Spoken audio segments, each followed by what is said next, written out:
Okay, we are on. We are now in another grind, ladies and gentlemen. Today, we are gonna continue to try to get the good ending. This is part 3, and this time we are gonna do the Natsuki route. Like I said from my reaction video, that I will read all dialogues, well, all dialogues, poems, everything in repeat from the other two, Shiori and Yuri. Act 2, oh, that's gonna be fun once Act 2 comes around. Well, right now we're just gonna do Natsuki's route. We're not gonna see Shiori killing herself just yet. Not yet. Not yet. So yeah, off we go to do Natsuki route. Let's do this, ladies and gents.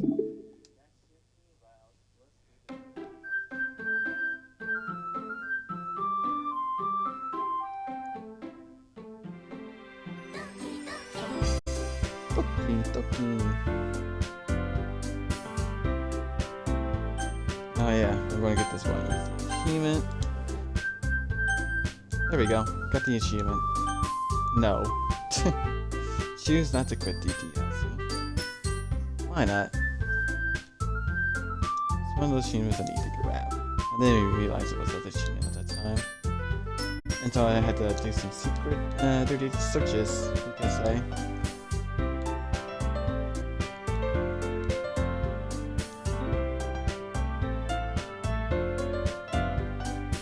Alright everyone, let's do this.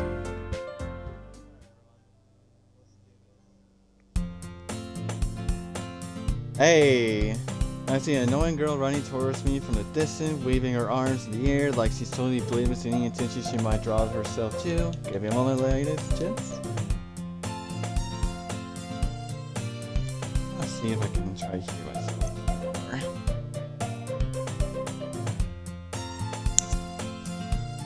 Alright.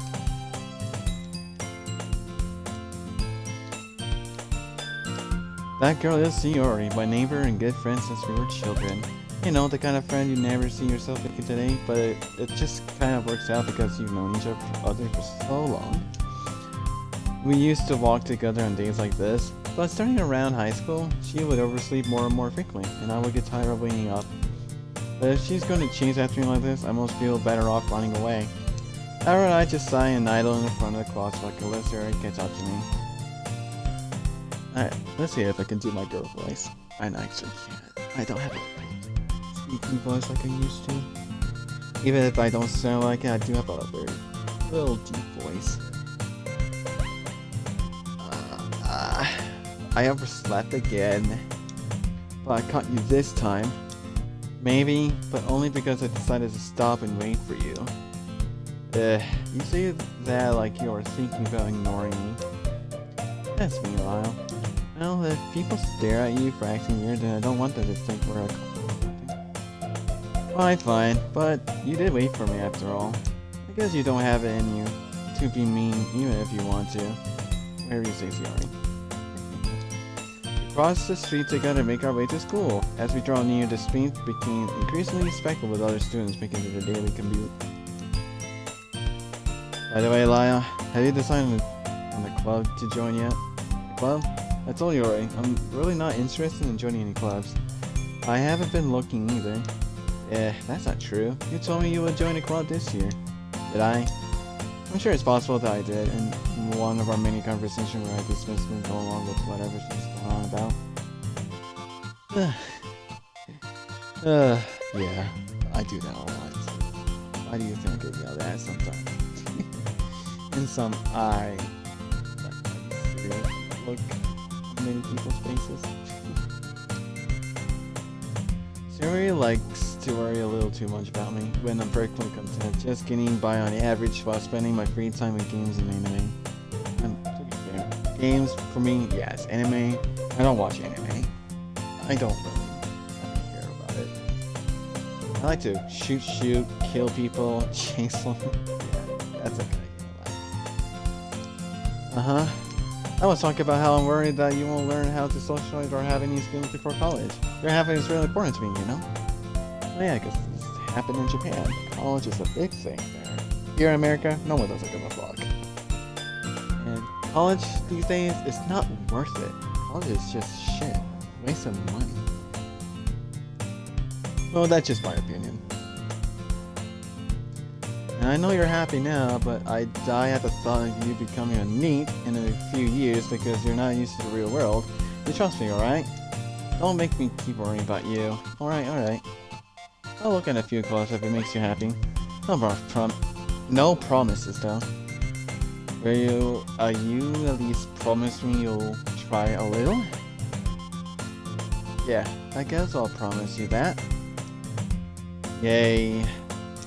Why do I let myself get lectured by such a carefree girl? Because you're a dumbass, that's why More than that, I'm surprised I even let myself relate to her.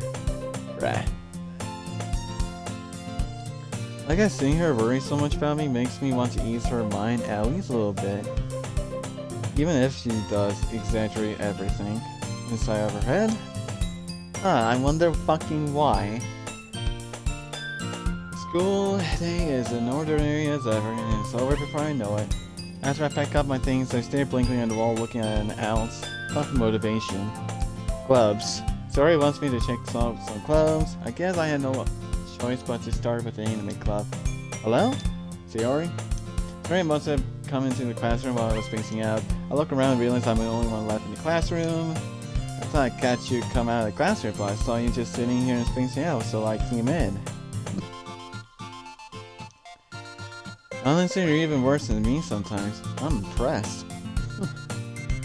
You don't need to wait up for me if it's going to make you late to your own club. Well, I thought you might need some encouragement, so I thought, you know. Now what? Someone was dancing too long. Someone getting a nap. Someone's jinxing more, but jinxing military.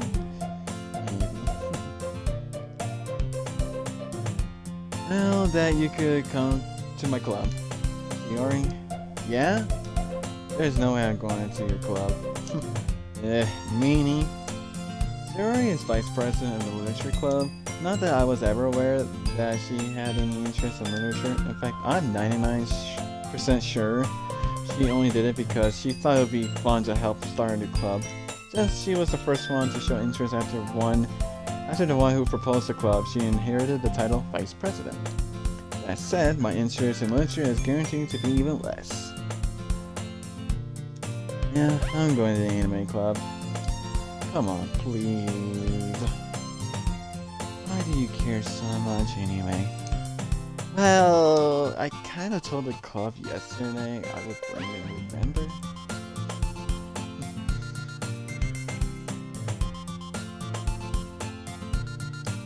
The natsuki made cupcakes and everything. My favorite Doki of all Dokis. Don't make promises you can't keep. I can't tell if Sayori is really that much of an inherent airhead, or if she's so cunning as to have planned out all of this out. I let out a long sigh. Fine, I'll stop by for a cupcake, okay? Yes! Let's go! Well, that was something, I guess.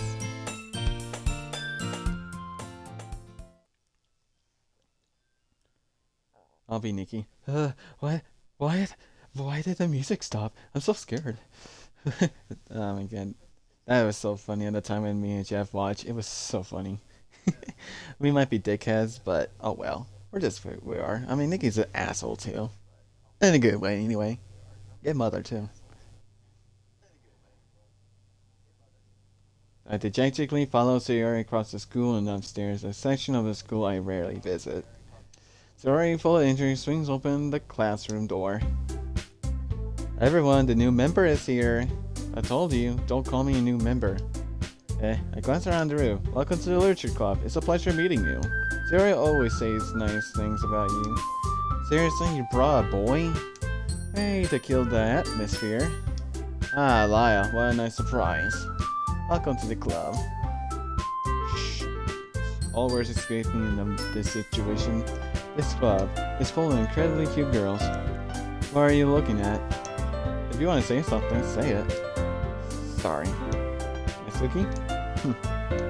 Girl with a sore attitude whose name is apparently Natsuki is one I don't recognize. Her small figure makes her look like the first year student. She's also the one who made cupcakes, according to Shiori. You can just ignore her when she gets moody. Shiori says that quietly in my ear, then turns back to the other girls. Hi, that is Natsuki, always full of energy. And as a serious, the smartest in the club. I don't know if I can consider her the smartest. No offense, Shiori fans. No offense, James, you're not really that smart. Just joking. He's kind of smart. Not in a way, he's still a dumbass. Anyway. Don't say anything like that. Yuri, who appears comparably more mature and timid, seems to have a hard time keeping up with the people like Shiori and Natsuki. Oh well, it's nice to meet both of you. And it sounds like you already know Monica, is that right? That's right. It's great to see you again, Lyle. Monica smiles sweetly. We do know each other? Well, we rarely talk. We were in the same class last year. Monica was probably the most popular girl in class. Smart, beautiful, and athletic. Basically, completely out of my league. If only you knew other me. Well, actually, I don't even know the other me. Actually, a thing. Or alternate timelines. I'm too lazy. I'm too dumb to right. So have her respond at me so genuinely feels a little. You too, Monica. Come sit down, Lyle. We made room for you at the table, so you can sit next to me or Monica. I'll go get the cupcakes. Hey, I made them. I'll get them. Sorry, I got a little too excited. And how about I make some tea as well? The girls have a few desks arranged to form a table. As already mentioned, it's been widened so that there is one space next to Monica and one space next to Shiori. Natsuki and Yuri walk over to the corner of the room, where Natsuki grabs a wrapped tray and Yuri opens a closet. Still feeling awkward, I take a seat next to Shiori. Natsuki proudly marches back to the table, tray in hand. Okay, are you ready? Ta-da! Whoa! Natsuki lifts the foil of the tray to reveal a dozen white, fluffy cupcakes decorated to look like little cats. The mixers are drawn with icing and a little piece of chocolate were used to make ears. I don't like chocolate though. So cute. I didn't know they were so good at baking, Natsuki. Well, you know, just hurry and take one. Shiori grabs one first, then Monica. I follow. It's delicious. Shiori talks with her mouth full and has already managed to get the icing on her face. I turn the cupcakes around in my fingers, looking for the best angles to take a bite. Natsuki is quiet. I can't help but notice her sneaking glances in my direction. Is she waiting for me to take a bite? I finally bite down. The icing is sweet and full of flavor. I wonder if she made it herself. This is really good. Thank you, Natsuki. Why are you thanking me? It's not like I have heard this before. I wonder where I made them for you or anything. I thought you technically did, so you already said. Well, maybe, but not for you. You know, you dummy. Alright. I give out Natsuki's weird logic and dismiss the conversation. Yuri turns to the table carrying a tea set. She carefully places the teacup in front of each of us before setting down the teapot and next to the cupcake tray. You keep a whole tea set in this classroom? Don't worry, the teacher gave us permission. After all, doesn't a hot cup of tea help you enjoy a good book? I guess. Don't let yourself get intimidated. Yuri's just trying to impress you. That's not. Insulted, Yuri looks away. I mean that, you know. I believe you. Well, tea and reading might not be a pastime for me, but at least I enjoy tea. I enjoy tea more than coffee, because I don't like coffee. It tastes terrible. Too much caffeine in it. I'm glad. Yuri faintly smiles to herself in relief. Monica raises the eyebrows and smiles at me. Oh, what made you consider the literature club? I was afraid of this question. Something tells me I shouldn't tell Monica that I was practically dragged here by Shiori. Well, I haven't joined any clubs yet, and Shiori seemed really happy here, so that's okay. Don't be embarrassed. We'll make sure you feel right at home, okay? We'll make sure you feel right at home. Okay? Wait, I pressed A. As president of the Literature Club, it's my duty to make the club fun and exciting for everyone. Monica, I'm surprised. How come you decided to start your own club? You could probably be a board member for any of the major clubs. Weren't you the leader of the debate club last year? Well, you know. To be honest, I can't stand all the politics around the major clubs. It feels like nothing but arguing about the budget and publicity and how to prepare for events. I'd much rather take something I personally enjoy and make something special out of it. And if it encourages others to get into literature, then I'm fulfilling that dream. Monica really is a great leader. Yuri also nods in agreement. Then I'm surprised there aren't more people in the club yet. It must be hard to start a new club. You could put it that way. Not many people are very interested in putting out all the efforts to start something new, brand new. Especially when it's something that doesn't grab your attention, like literature. You have to work hard to convince people that you're both fun and worthwhile, but it makes school events like the festival that much more important. I'm confident that we can all really grow this club before we graduate. Hi everyone. Yeah, we'll do our best. You know it. Everyone enthusiastically agrees. Such different girls, all interested in the same goal. Blanca must have worked really hard just to find these three. Maybe that's why they were all so delighted by the idea of a new member joining. No, I don't really know if I can keep up with the level of enthusiasm about literature. So what kind of things do you like to read? Considering how little I've read these past few years, I don't really have a good way of saying that. Other than fanfics.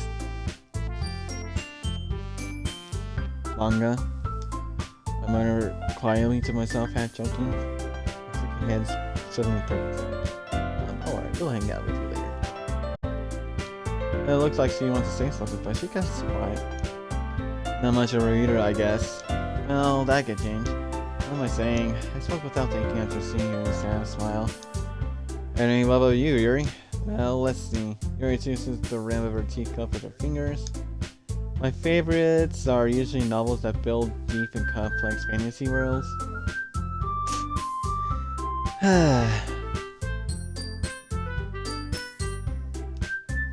The level of creativity and craftsmanship behind them is amazing to me, and telling a good story in such a foreign world is equally impressive.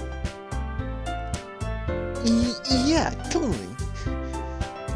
There goes on, clearly passionate about her reading. She seemed so reserved and timid since the moment I walked in, but it's obvious by the way her eyes light up that she finds her comfort in the world of books, not people. But you know, I like a lot of things. Stories with deep physiological elements usually immerse me as well. Yeah, I know that for sure. With how Nikki went, he was just so confused and worrying a lot, not understanding what the fuck is going on. Isn't it amazing how a writer can so deliberately take advantage of your own lack of imagination to completely throw you for a loop? Anyway, I've been reading a lot of horror lately. I read a horror book once. I desperately grasped something I can relate to at a mental level. At this rate, you might as well be having a conversation with a rock. Really? I wouldn't have expected that, Yuri. For someone as gentle as you. I guess you could say that. But if a story makes me think or takes me into another world, then I really can't put it down. Oh my goodness. Goddamn. Surreal horror is often very successful at changing the way you look at the world, if only for a brief moment. Goodness gracious. Goodness, man. That is something. Ugh, I hate horror. Oh, what's that? Well, Natsuki eyes dart over me for a split second. Never mind.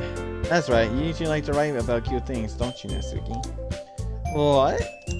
What gives you that idea? You left a piece of scrap paper behind last club meeting. It looked like you were working on a poem called The fantastic poem of El Sniper versus Nikki the Foolish. Don't say it out loud. Give that back. Fine, fine. Your cupcakes, your poems, everything you do is just as cute as you are. Shiori recitals up behind Natsuki and puts her hands on her shoulders. I'm not cute. Natsuki, you write your own poems? Well, I guess sometimes. Why do you care? I think that's impressive. Why don't you share them sometimes? No. Natsuki averts her eyes. You wouldn't like them. Oh, not a very confident writer yet. I understand how Natsuki feels. Sharing that level of writing takes more than just confidence. The truest form of writing is writing to oneself. You must be willing to open up to your readers, exposing your vulnerabilities and showing even the deepest reaches of your heart. Oh, we will definitely see that a lot from Monica, that's for sure. Do you have writing experience too, Yuri? Maybe if you share some of your work, you can set an example and help Natsuki feel comfortable enough to share hers. I guess it's the same for Yuri. I wanted to read everyone's poem. We all sat in silence for a moment. Okay, I have an idea, everyone. Natsuki Yuri looks quizzically at Monica. Let's all go home and write a poem for of our own. Then, next time we meet, we'll share them with each other. That way, everyone is even. Yeah, let's do it. Plus, now that we have a new member, I think it'll help us all get a little more comfortable with each other and strengthen the bond of the club. Isn't that right, Lyle? Monica smiles warmly at me once again. Oh, there's still one problem. What's that? Now that we're back to the original topic of me joining the club, I want you to come forth with what's been on my mind the entire time. I never said I would join this club. Sorry, May had convinced me to stop by, but I never made any decision. I still have other clubs to look at, and I lose my train of thought. All four girls stare back at me with dejected eyes. But it's alright. I thought, well, I'm defenseless against these girls. How am I supposed to make a clear-headed decision when it's like this? That's it. That is, if writing poems is the price I need to pay in order to spend every day with these beautiful girls. Right. Okay. I decided then. I'll join the literature club. One by one, the girls' eyes light up. Yes, I'm so happy. Sorry wraps her arms around me, jumping up and down. Hey, you really did scare me for a moment. If you really just came here for cupcakes, I'll be super pissed. Then that makes it official. Welcome to the literature club. Ah, thanks I guess.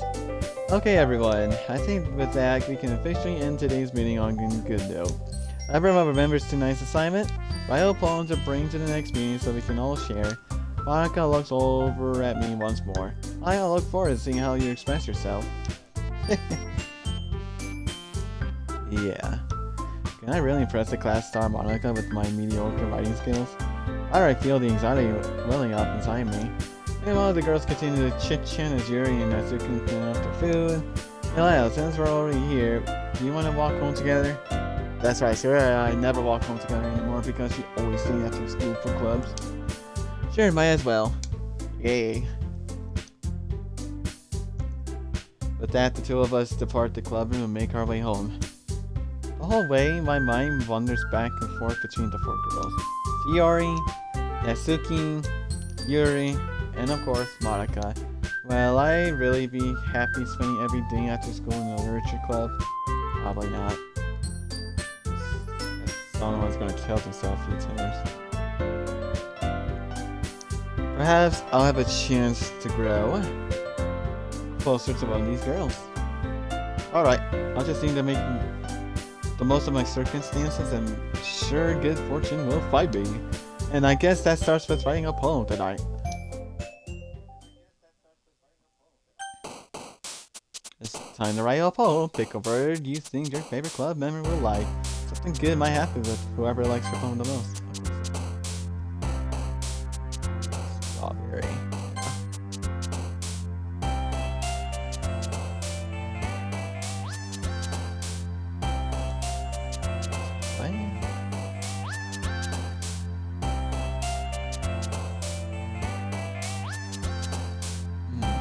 Give me a moment. No.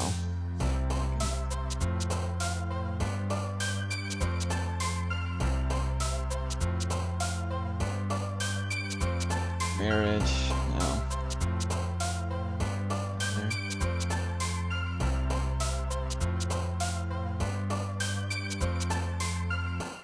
Fun. Fun there. Yeah, sensation. Dream. No.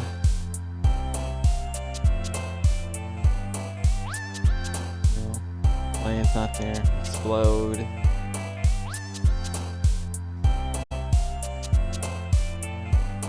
Incapable.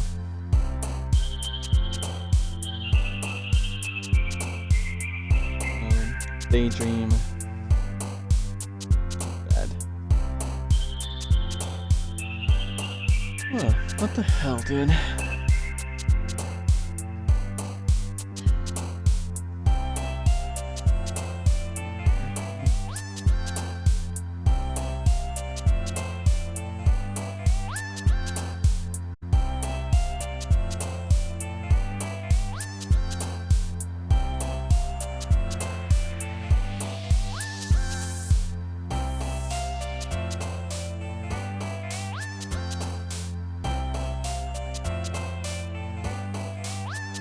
Oh, it's not there.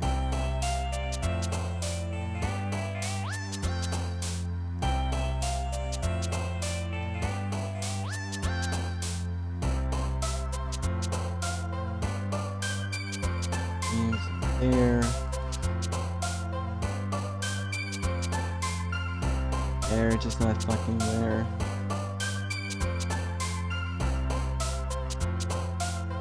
Sensation's not fucking there. Heather's not there. Only thing I could. No, none of the fucking words are here.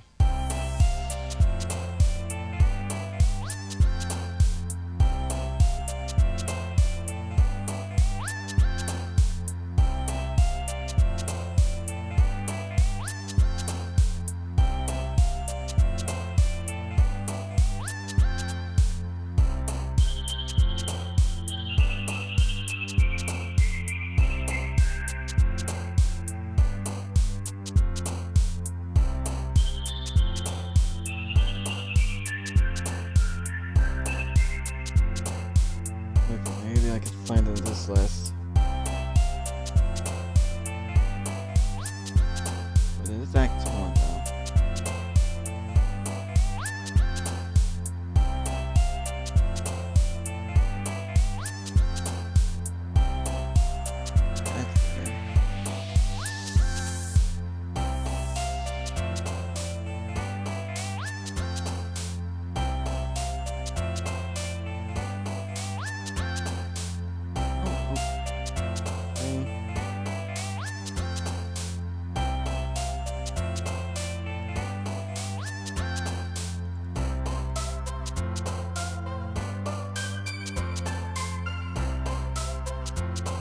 Okay.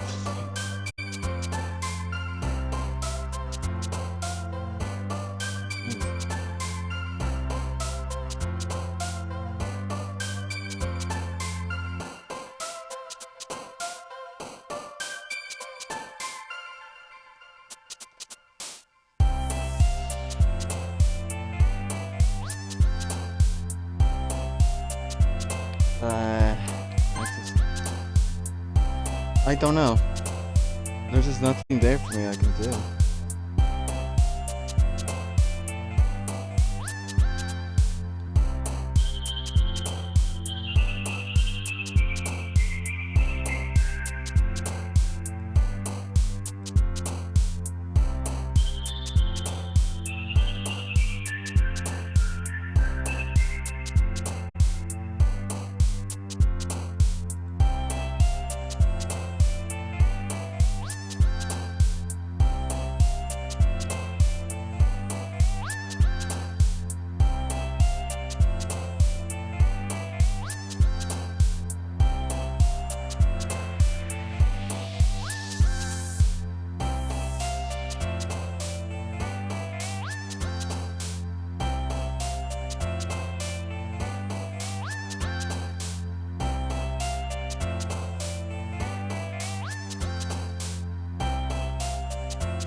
a shark. Yeah, shark is there.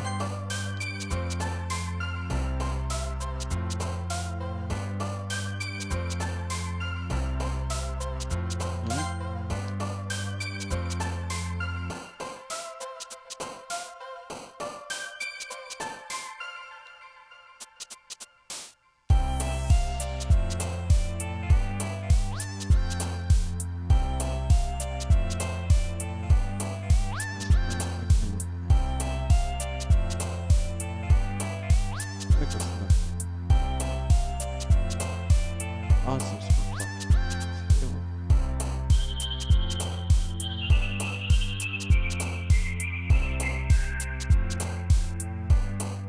Look at us.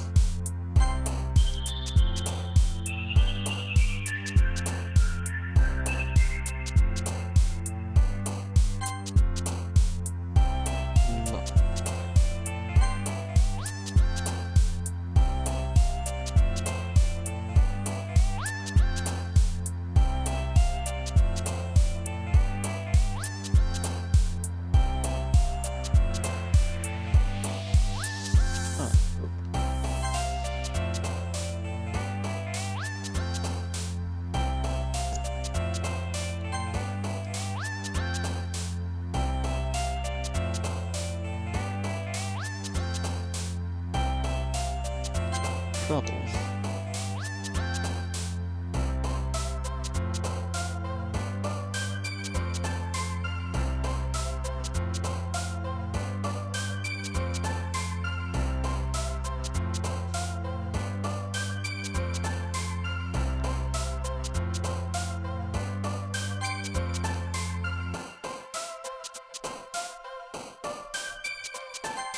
Back down. Anime for sure. Who else? Question.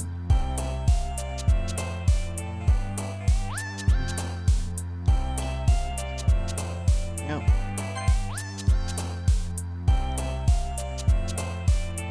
Marshmallow.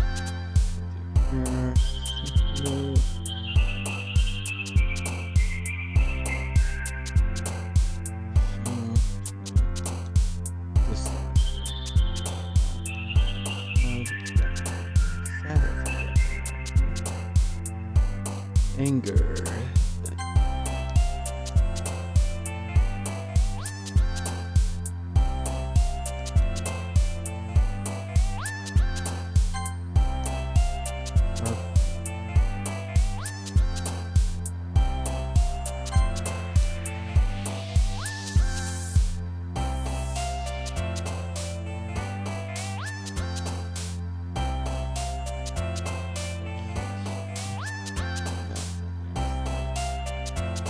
Nothing.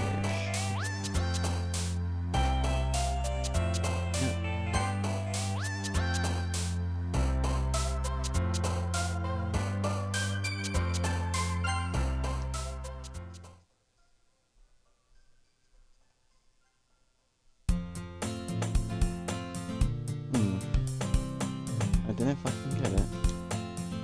I didn't get the achievement because there probably was good.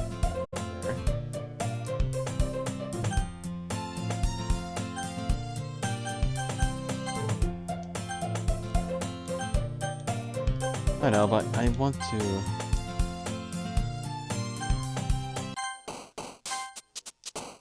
Alright.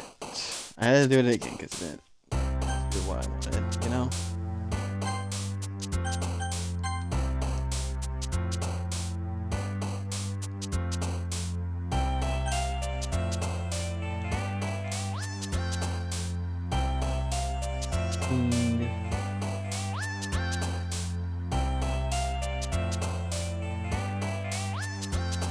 It's gonna be a while. Trying to get the achievement. Thing is fucking Act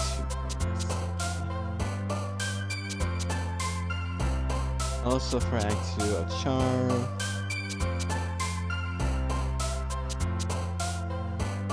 No, not lucky. No, that's for fucking Act 2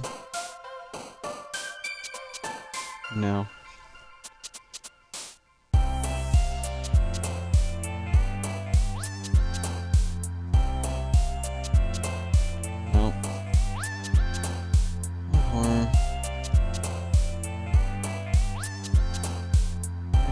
I'm saying just give him 62.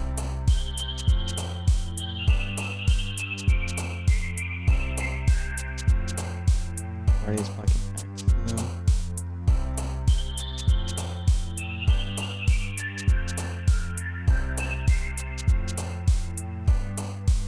Son of a bitch.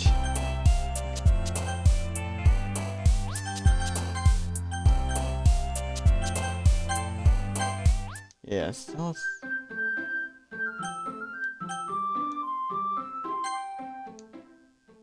is just.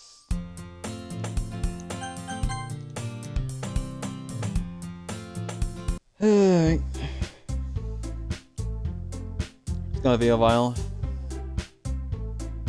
because I already read all of this and just need to get the ending. I also want that fucking achievement. The game is a bitch. So.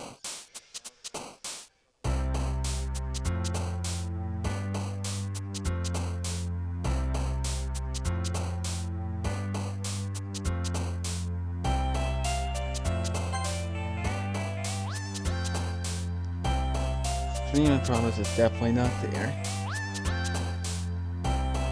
No.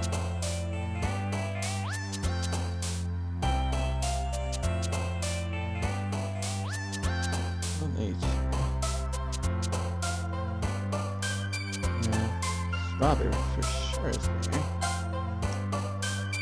Anime for sure.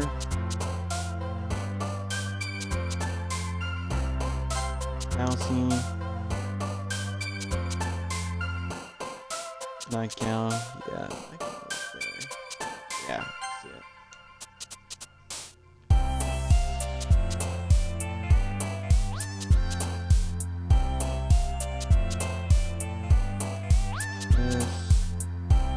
Yeah, that's there.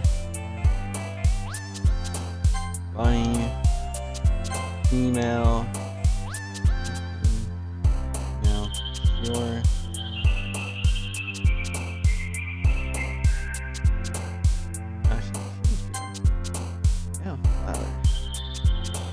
No, that's fair. Yeah. No, that's mini. No, landscape. No, jumpy.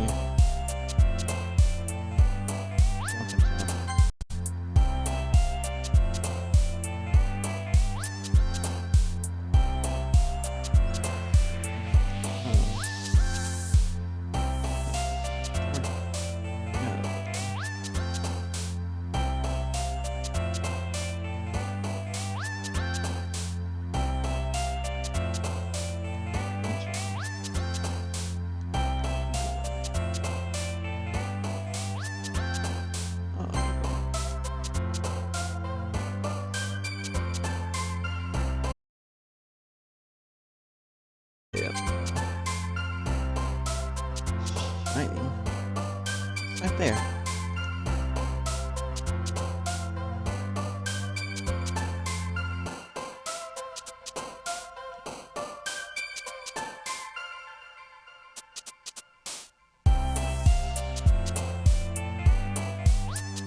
Balance.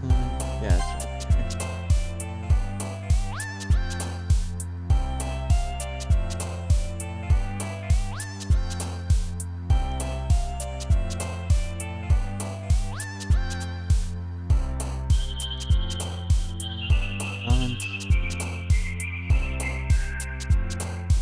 No excitement. Oh.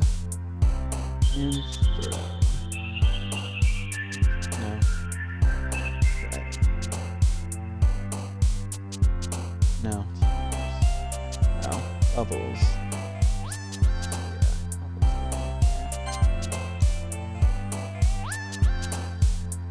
Like it. Lazy. No. Fun though. Is fun there? No, it's just lucky. Dance. No, it's just Doki. Agonize. Definitely. Oh no. Pleasure.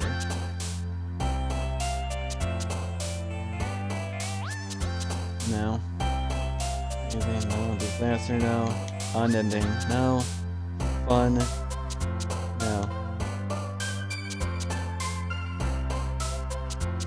What the hell? Why did I'm at an area where I don't have all the words that's not Suki. God damn.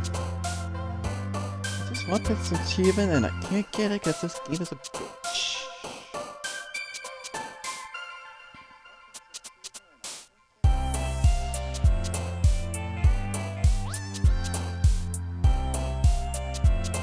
Answers for X.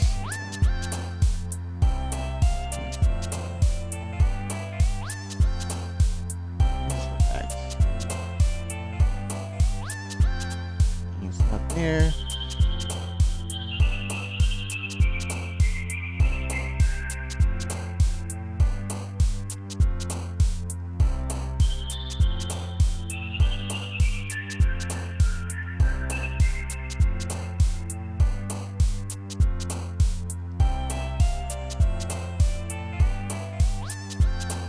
What the hell?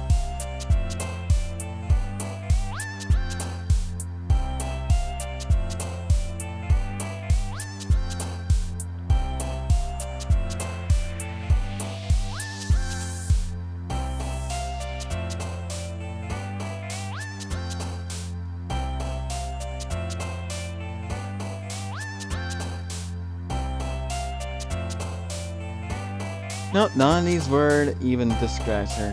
What the hell, dude? Every fucking time. Ah, my god. I can't get perfect Natsuki, but that's exactly the word I need.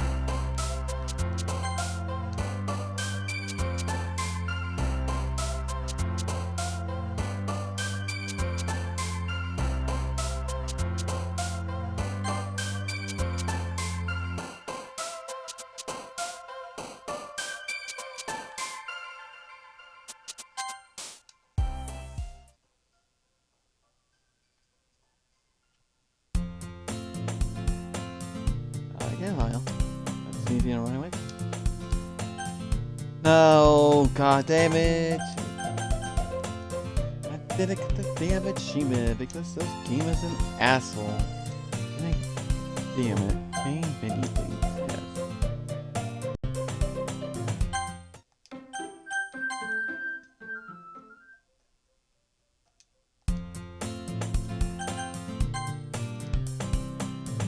Alright, don't worry, guys. Sorry, guys. I know I'm wasting time, but I just want the achievement. A perfect Natsuki. But this game is an asshole. Just one section, it will not give it to me. It won't have the word I need.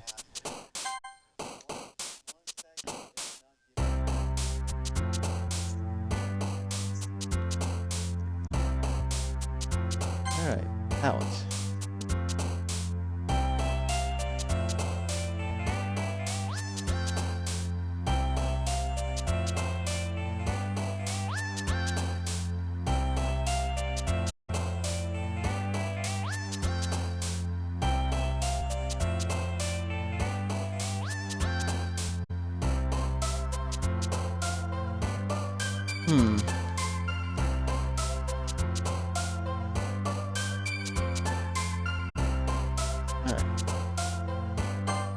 There, pink, there, waterfall, there, whisper, no, actually, whisper, there's the,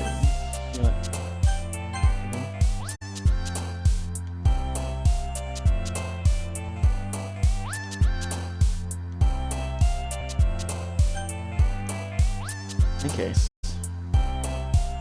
Dark laugh. No, variance. Whirl, yeah. In the list.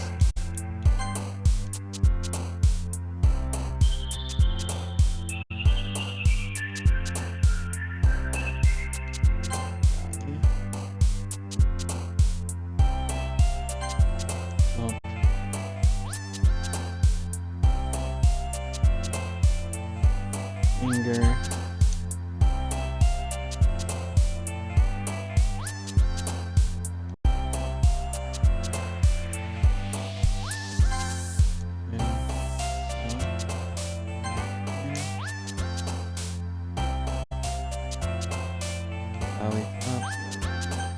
Save quick.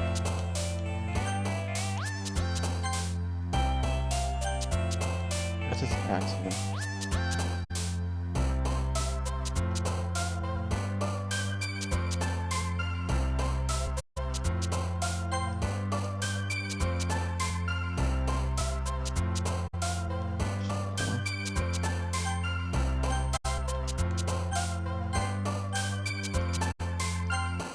Marshmallow, there, bagel.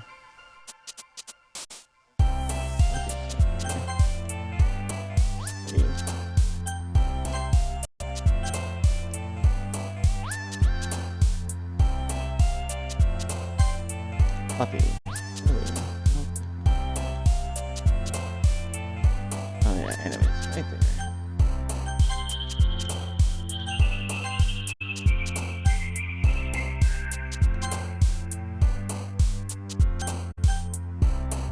This is right there, but if needed. Okay, yep, cave's right there, yep, cave's right there. Save. I don't know why I did not do this earlier, but oh well. This, here. Oof.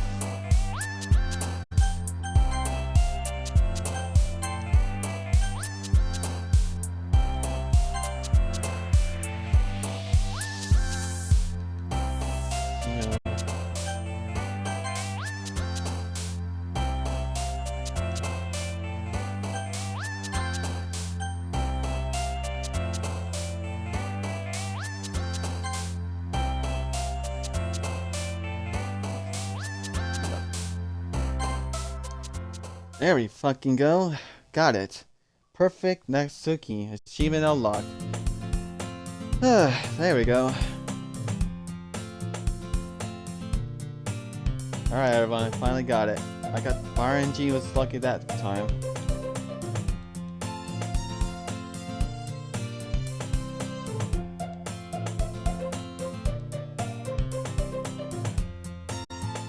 Alright, now we can goddamn continue. But that should have not took that long, but it did. Oh well, it is what it is. I get Lyle. Glad you see you didn't run away on us. Nah, don't worry. This might be a little strange for me, but I at least keep my word. Well, I'm back at the literature club. I was last to come in, so everyone else is already hanging out. Thanks for keeping your promise, Lyle. I hope this isn't too overwhelming of a commitment for you, making you dive head first in literature when you're not accustomed to it. Oh come on, like you deserve any slack. Sorry, told me you didn't even want to join any clubs this year. And last year too. I don't know if you plan to just come here and hang out or what, but if you don't take us seriously then you won't see the end of it. And so you certainly have a big mouth for someone who keeps her manga collection in the club room. Natsuki find herself stuck between saying Monica and manga. Manga is literature. Swiftly defeated, Natsuki plops back into her seat. Don't worry guys, I'll always give it his best as long as he's having fun. You know, it helps me with busy work without me even asking. Like cooking, cleaning my room, how dependable. Sorry, that's because your room is so messy, it's distracting, and you almost set your house on fire once. Is that so? You two are really good friends, aren't you? I might be a little jealous. How come? You and Lyle can become good friends too. Shiori? As usual, Shiori seemed oblivious to the weird situation she put me into. Uh-oh. Oh, Yuri, even brought you something today, you know? Wait, Shiori? Me? No, not really. Don't be shy. It's really nothing. What is it? What is it? Never mind. Sorry, made it sound like a big deal, but it's really not. What do I do? I'm sorry, Yuri. I wasn't thinking. I guess that means it's up to me to rescue this situation. Hey, don't worry about it. First of all, I wasn't expecting anything in the first place, so any nice gesture from you is a pleasant surprise. It'll make me happy no matter what. Is that so? Yeah, I won't make it a big deal if you don't want it to be. Alright? Well, here. Yuri reaches into her bag and pulls out a book. I didn't want you to feel left out, so So I picked out a book that I thought you might enjoy. It's a short read, so it should keep your attention even if you don't usually read. And we could, you know, discuss it if you want to. This is... How is this girl accidentally being so cute? She even picked out a book she thinks I'll like, despite me not reading much. Yuri, thank you. I'll definitely read this. I enthusiastically took the book. Phew. Well, you can read it at your own pace. I look forward to hearing what you think. Now that everyone's settled in, I expected Monica to kick off some scheduled activities for the club. But that doesn't seem to be. Yuri and Monica are having a cheating conversation in the corner. Yuri's face is already buried in the book. I can't help but notice her intense expression like she was ready for this shit. Meanwhile, Natsuki is rummaging around in the closet. Ugh. I hear Natsuki utter an exasperated sigh from within the closet. She seems to be annoyed by something. I approach her in case she needs a hand. You're looking for something in here? Freaking Monica. She never puts my stuff back in the right spot. What's the point in keeping your collection organized if someone else is just gonna mess up? Natsuki slides a bunch of stacked books and boxes across the shelf. Manga. You read manga, right? Ah, sometimes. Manga is one of those things where you can't admit you're really into it until you figure out where the other person stands. How do you know anyway? I heard you bring it up at some point. Besides, it's kind of written on your face. What's that supposed to mean? I see. There's a lone volume of manga amidst a stack of various books on the side of one of the shelves. Curious, I pull it out of the stack. There it is. Natsuki snatches out of my hand. She then turns to the box of manga and slips the volume right into the middle of the rest. Ah, much better. Seeing a box set with one book missing is probably the most irritating sight in the world. I know what that feels. How is it? I know how that feels. I know how you feel about that. That's how I would say it. I get a closer look at the box set she's admiring. Are fake girls? It's a series I never heard in my life. That probably means it's either way out of my demographic or it's simply terrible. If you're gonna judge, you can do it through the glass on that door. Straightforward. I like that. She points to the classroom door. Hey, I wasn't judging anything. I didn't even say anything. It was the tone of your voice. Woo! That's so decisive. Well, I'll tell you one thing, Lyle. Consider this a lesson straight from the literature club. Don't judge a book by its cover. She's not wrong in certain cases, I guess. When it comes to books. Actually, yeah. I just remember a few things. Never mind. In fact, Natsuki pulls out the first volume of Parfait Girls from the book box. I'm going to show you exactly why. She shoves the book right into my hands. Ah, I stare at the cover. It features 4 girls in colorful attire, striking animated feminine poses. Huh. I wonder if this is a fourth wall break, but I think that's a fourth wall break, ladies and gents. What do you think? It's exceeding Mo. Don't just stand there. What? Natsuki grabs my arm and pulls me out of the closet. She then takes a seat against the wall beneath the window sills. She pats on the ground next to her, signaling me to sit there. Wouldn't the chairs be more comfortable? I take my seat. Chairs wouldn't work. You can't read at the same time like that. Eh? Why's that? I guess it's easier to be close to a girl like this. Don't just say that. It'll make me feel weird about it. Natsuki crosses her arms and scooches an inch away from me. Sorry. I didn't exactly expect to be sitting this close to her either. Not that I can't say it's a particular bad thing. I opened the book. It's only a few seconds before Natsuki once again inches closer, reclaiming the additional space while she hopes I won't notice. I can feel her peering over my shoulder, much more eager to begin reading than I am. Wow, how long has it been since I read the beginning? Hmm? You don't go back and flip through the older volumes every now and then? Not really. Maybe sometimes after I've already finished the series. Hey, are you paying attention?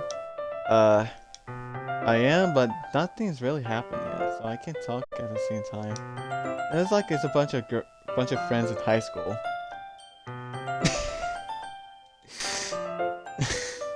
Okay. Cool. Typical slice of life affair. I kind of grew out of these since it's rare for the writing to be entertaining enough to make up for the lack of plot. So, what should I expect from this? Is there any, is there going to be a plot? Well, obviously. You think I would enjoy something that didn't have a plot? I mean, well, I guess I know what you're saying. A lot of the beginning is about simple things. Like there's really a funny chapter where they're obsessed with a guy at the ice cream shop. Ugh. Yeah. Okay. But that just helps you get to know the characters. Yeah. Yeah. Ugh. And besides, it's still entertaining. Yeah, it really is. When someone was hanging, stabbing themselves, someone getting deleted, some other person will get deleted. Yeah, fun times. But later on, there's all kinds of drama. Yeah, in Act 2, there is a fuckload of it. Like when they get into all their backstories and when some of the romance starts to happen. It didn't really happen, I guess. That's really what makes it so good. There are so many touching parts. Ah, is that so?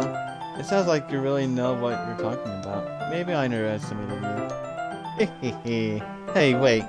What's that supposed to mean? Natsuki gives me a little shove. I just meant that I haven't yet seen you at your full power. Good save. Ah, look at that. Mr. Skinwalker's on. Ah, this chapter seems like it's about baking. This is just a guess, but is there a lot of baking in this manga? Well, Natsuki paused for a moment, as if she doesn't want to admit something. Yeah. Why does that matter? It doesn't. I was just curious, since you enjoy baking too, right? That's just a coincidence. I just happened to get into baking around the same time I got this manga. Like I would ever get into anything because it's in the manga. I feel bad for anyone that impressionable. Definitely not a coincidence. Yeah. I guess that explains Natsuki's interest in baking. Still, all of the hobbies to pick up from a manga, that's definitely one of the better ones. Not to mention, she's really good at it, so who am I to judge?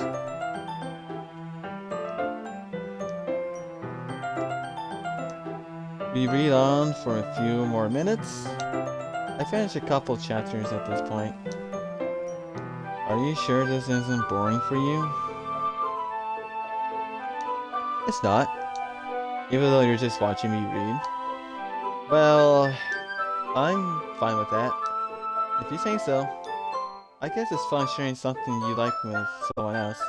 I always get excited when I convince any of my friends to pick up a series I enjoy. You know what I mean? Yeah, I do. I do, Otabi. You don't?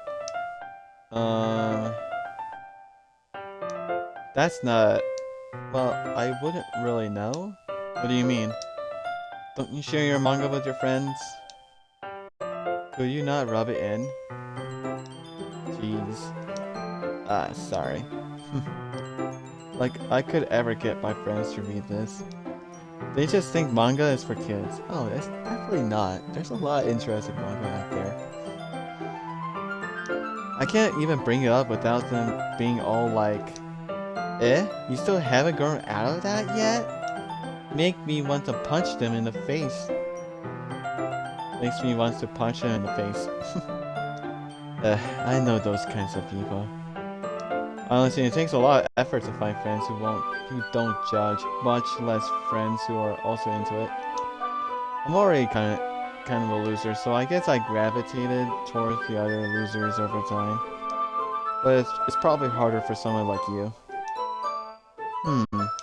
Yeah, that's pretty accurate. Wait, which part? I mean, I feel like I can't even keep it in my own room. I don't even know what my dad would do if he found this. At least it's safe here in the club room. Except Monica was kind of a jerk about it. I just can't win, can I? Well, it paid off in the end, didn't it? I mean, here I am, reading it. Well, it's not like that solves any of my problems. Maybe. But at least you're enjoying yourself, right? So? Geez, that's enough. Are you gonna keep reading or what? Yeah. I flipped the page. Suddenly Natsuki started laughing. I sort of forgot that happens. Natsuki puts her finger on one of the panels. Minori... Oh my god. Minori is my favorite character. Minori. Sayori. Is there literally a difference? This game is literally full of fourth wall breaks. Such for a physiological horror for later on in the game when Act 2 comes around. Or when at the end of Act 1.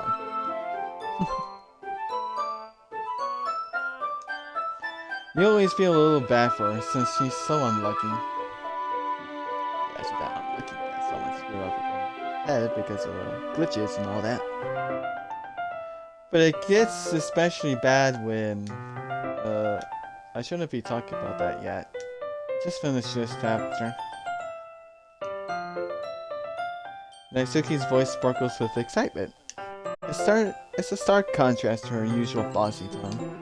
But if she's not used to sharing her favorite manga with her friends, I can understand why.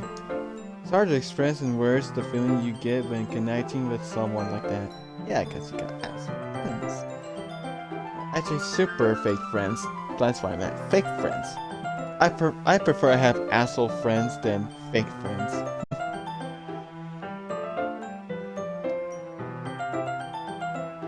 And being able to provide that to Natsuki, for who is a rare experience. The thought makes me smile a little to myself. Okay, everyone. Are you all ready with today's poem? Oh, come on. Could your timing be any worse? Sorry. I just need to make sure we have enough time. Though you do look pretty cozy over there. Oh yeah, that's a funny joke. that's a short joke. Natsuki suddenly noticed how close she'd gotten to me. She hastily slides herself a good 12 inches away from me. Alright, guess I'll stop here for now. I closed the book and handed it towards Natsuki. You're just giving it back? Don't you want to know what happens? Yeah, but... Monica just said... Don't be dumb. Just take it home with you. Huh? Is that really alright? I say that mostly because I really didn't plan on using my spare time to read this. Well, of course. It would take forever to finish if you didn't take it home. Just finish that one before tomorrow so we can start the next one. And if it gets banned, I'll kill you. Straightforward, huh? Okay. Okay. By tomorrow? Only got part way through the volume so far. 1/4, I guess. I might fall behind on some shows if I try to get through this. What shows are you even watching? I don't even watch shows. They're too fucking boring. All I do is just shoot. But I suppose that's a necessary sacrifice in exchange for seeing Natsuki's enthusiastic face. Or am I more scared of what will happen if I don't finish it? Alright then. I stand up. I return to where I put my stuff and carefully slip the book into my bag. By the way, do you remember to write a poem last night? Yeah. My relaxation ends. I can't believe I agreed to do something so embarrassing. I couldn't really find much inspiration since I've never really done this before. Well, now that everyone's ready, why don't you find someone to share it with? Can't wait. Shiori and Monica enthusiastically pull out their poems. Shiori is on a wrinkled sheet of loose leaf torn from a spiral notebook. On the other hand, the Monica wrote hers in a composition notebook. I can already see Monica's pristine handwriting from where I sit. Natsuki and Yuri reluctantly comply as well, reaching into their bags. I do the same myself. Who should I show my poem first? Alright, since we're doing Natsuki rap, we had to show hers first, for the ending. I told Natsuki I was interested in her poems yesterday. It's probably only fair if I share mine with her first.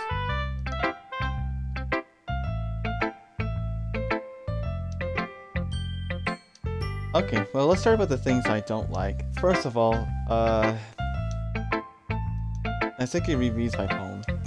Anyway, I don't feel like giving you my opinion. Then what's the point of sharing in the first place? I wrote this when I could have been doing other things. Ugh. In fact, remember how I said I wanted to read your poems? That's what I had in mind when writing this. I want to help you feel comfortable enough to share yours. Like Monica said. Ugh.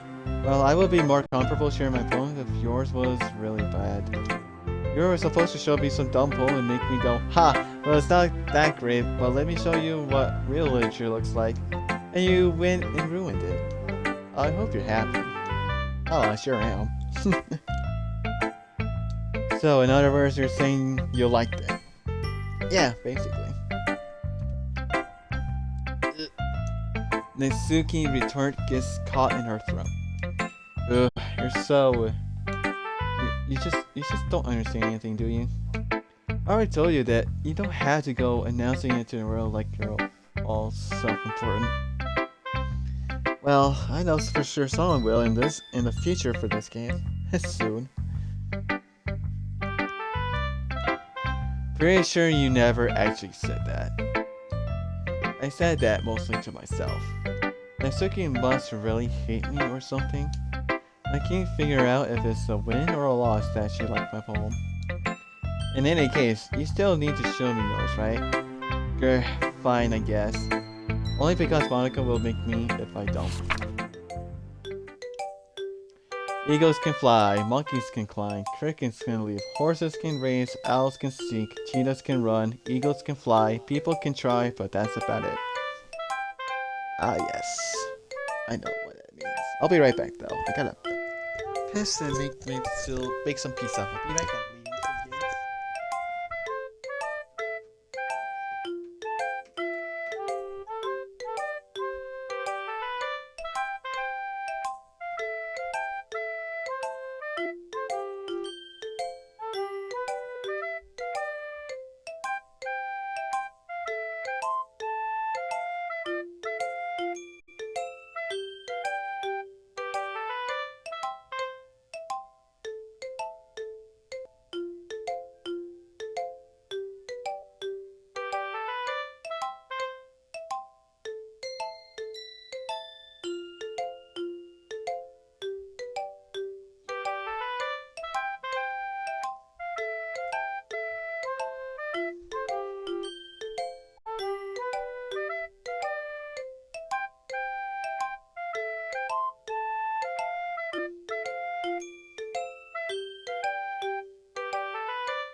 Alright.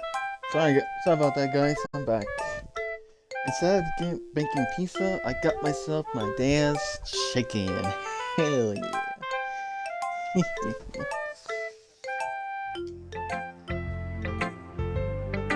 Yeah, I told you that you weren't gonna like it. I like it. What? Just be honest. I am. Why are you so convinced I wouldn't like it? Well...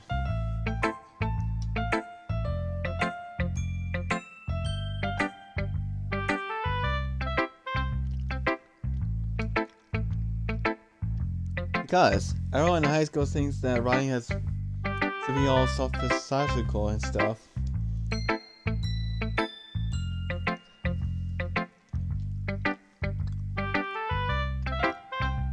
So people don't have to even take my writing seriously. But isn't the point of a poem for people to express themselves? Sometimes it does.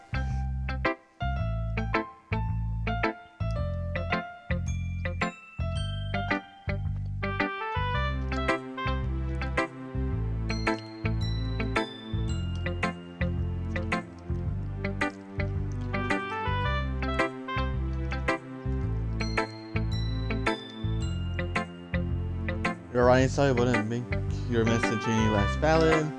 Yes, exactly. I like it when it's easy to read, but it hits you hard. Like in this poem. Seeing everyone around you do great things can be really disheartening. So I decided to write about it. Yeah, I understand. But the other nice thing about simple writing is that it puts more weight on the wordplay. It sure does.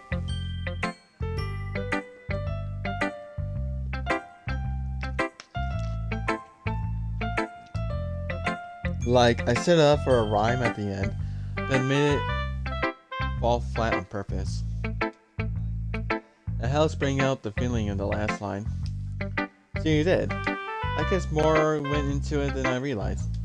That's what it means to be a pro. I'm glad you learned something. Didn't expect from that for the youngest one here, did ya? She probably could be the youngest if she has a late birthday in May.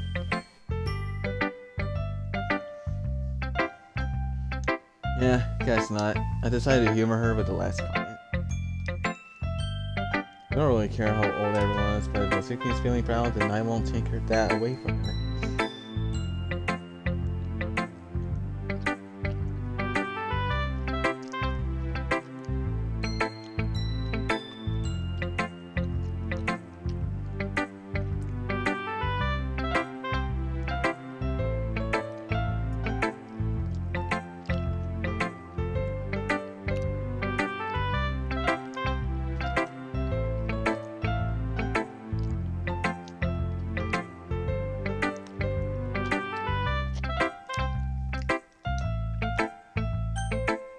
This is my phone next.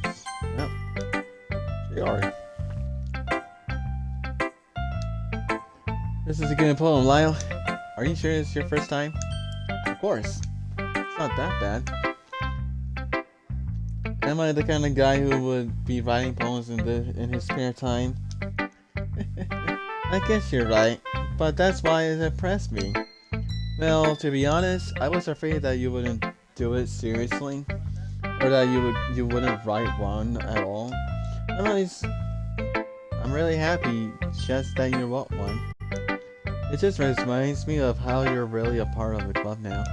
Not to mention the fact that I'm standing right in front of you in this club room. Yeah, of course. If I'm not really into it, but I'm not really into it yet, but that doesn't mean I'll break my promise. See? It's like I said before a while. Deep down, you're not selfish at all, you know? Try to do things like this for other people. That's something that only really good people do. Thanks to Yuri. I'm not sure if Yuri sees the full picture of my motive here. And again, I can't deny that she's part of the reason I joined. Knowing how much this means to her and all.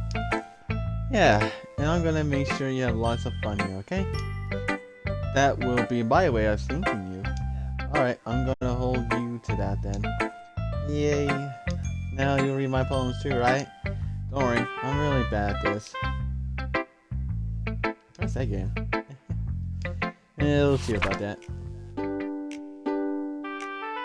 Dear sunshine, the way you glow through my blinds in the morning, it makes me feel like you miss me. Kissing my forehead to help me out of the bed, making me rub the sleepy from my eyes. Are you asking me to come out and play? Are you trusting me to wish away a rainy day? I look above, the sky is blue. It's a secret, but I trust you too. If it wasn't for you, I could sleep forever. But I'm not mad. I want breakfast. Yeah, I mean, I'm eating dinner right now. Probably more later.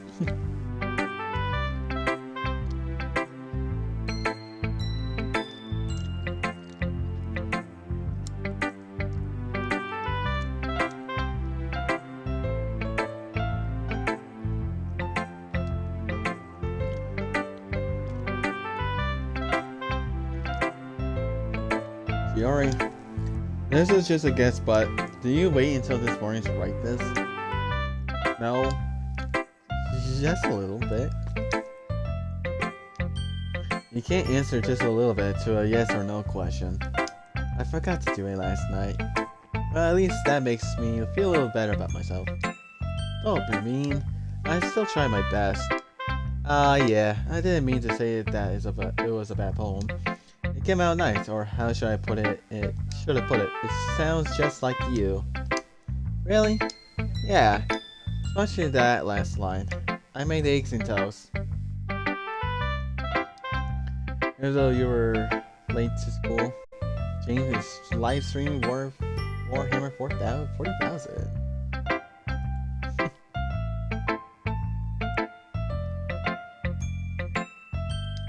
It's bad to skip breakfast. I get all cranky. Well, I guess there's no point in arguing. Anyway, thanks for showing it me. This was so much fun. Hanukkah's the best. Oh yeah, but next time I won't forget. And I'm gonna write the best poem ever. Well, I guess I look forward to it. Now to you.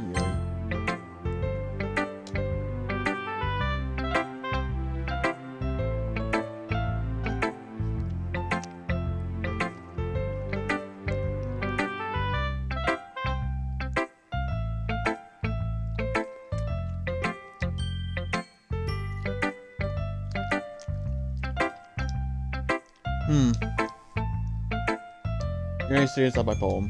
A minute passes, more than enough time for it to finish reading.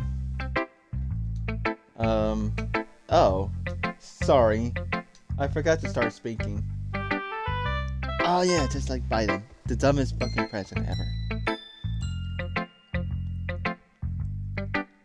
I don't know why people even vote for him, because if they're just that low IQ to vote for him.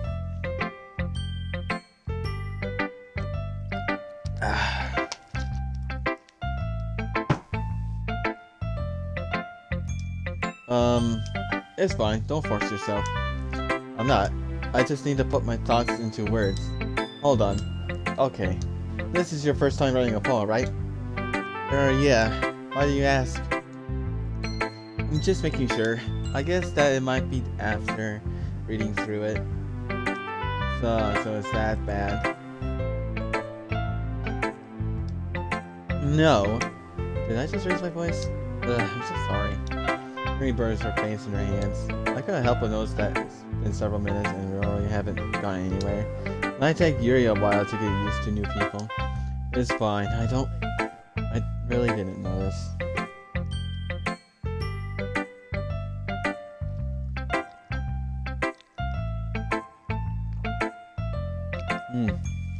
Alright guys, I'm just enjoying the chicken that Dad cooked. My dad cooked, excuse me.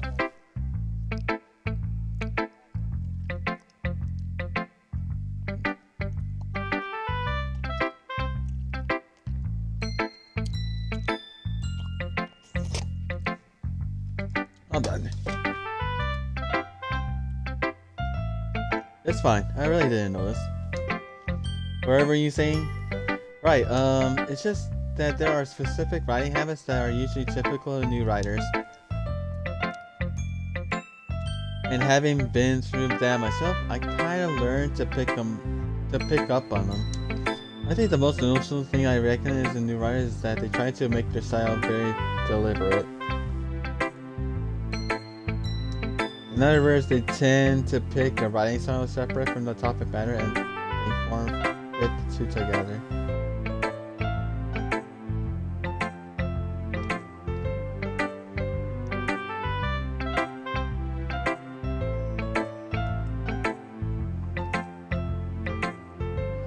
And as a result is that both the style and the expressiveness are weakened.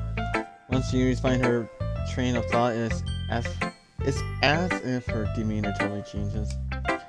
Her stammering is completely gone and she sounds like sounds like an expert.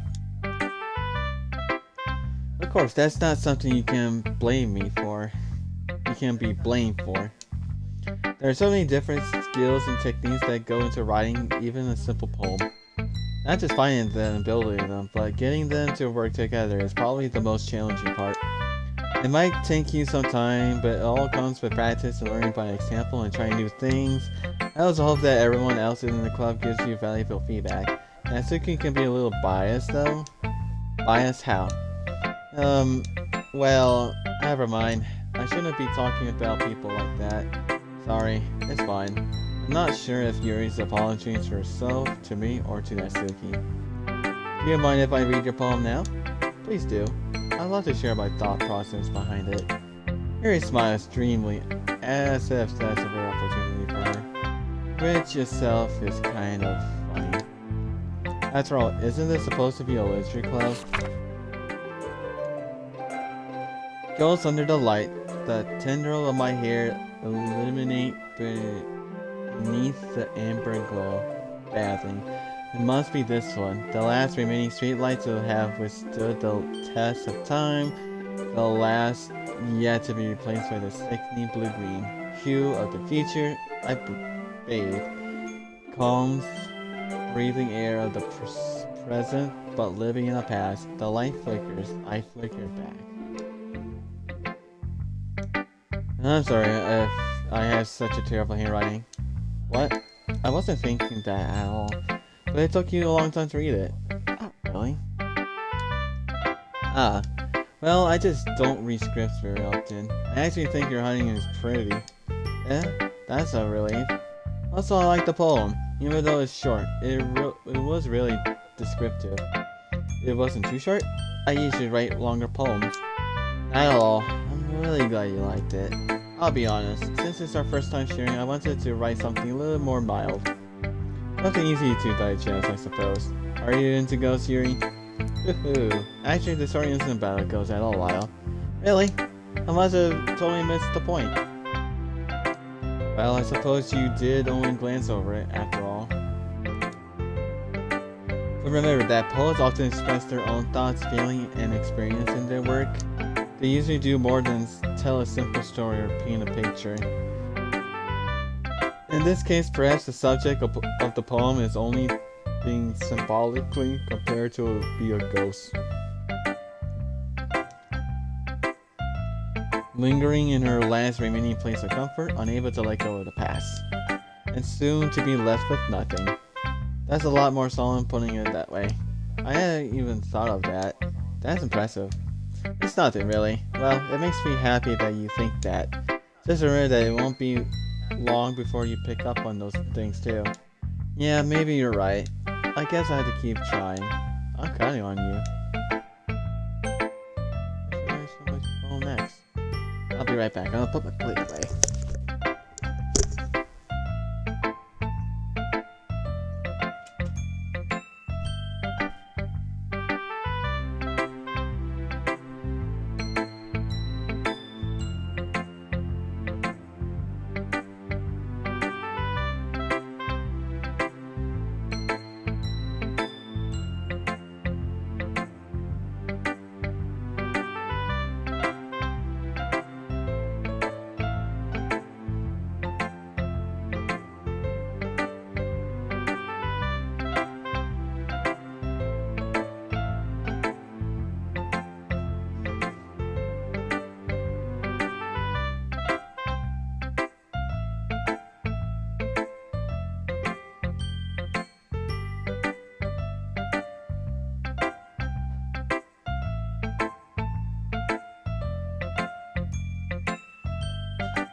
back.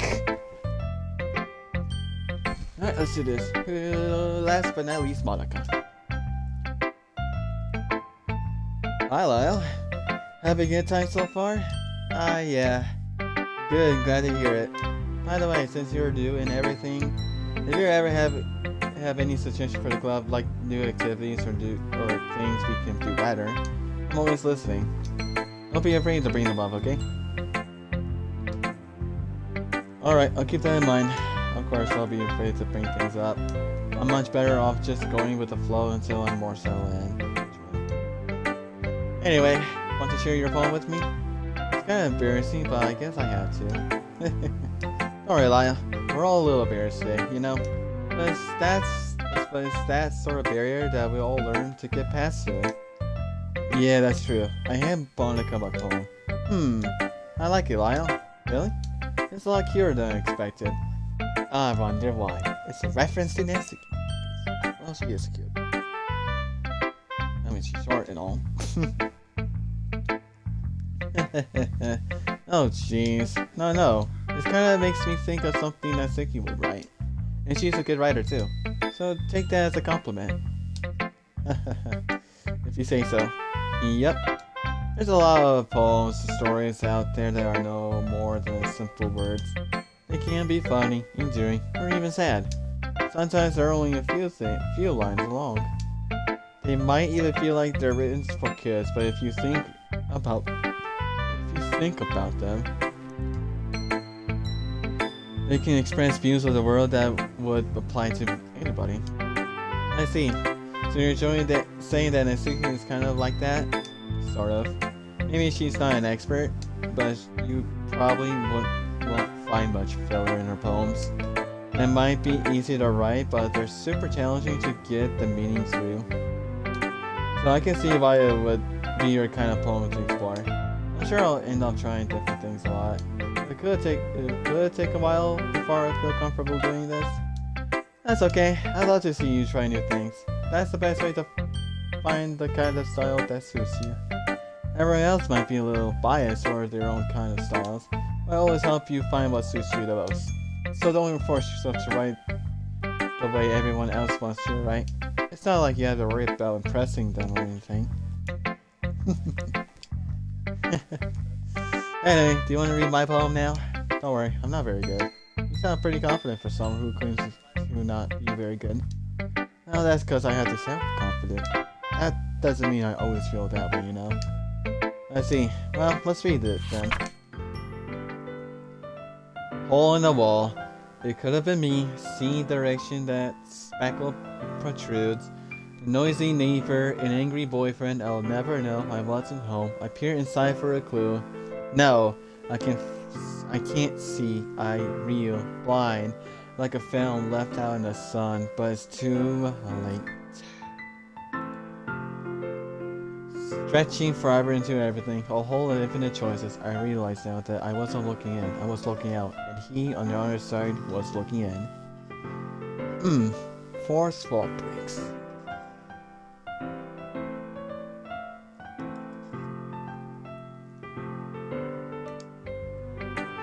So, what do you think? What do you think? What I think? You're gonna have an epiphany.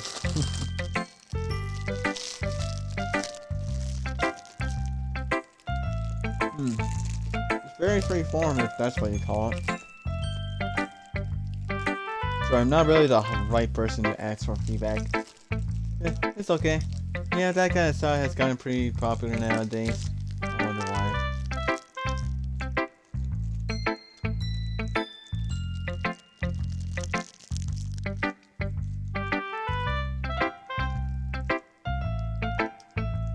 That is, a lot of poems have been putting emphasis on the timing between words and lines.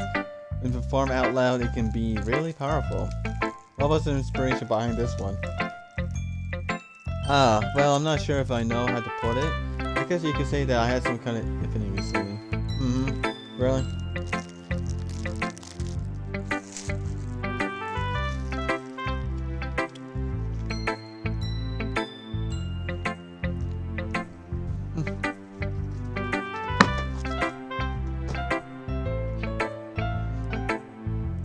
influence my poems a bit, and if any, yeah, something like that. I'm kind of nervous to talk about these stuff like that because it's kind of coming on strongly.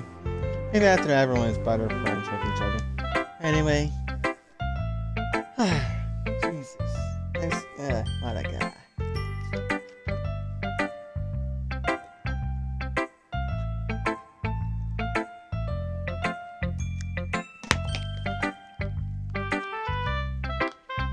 Excuse me. Here's Monica's writing tip of the day. Sometimes when you're writing a poem or a story, your brain gets too fixated on a specific point.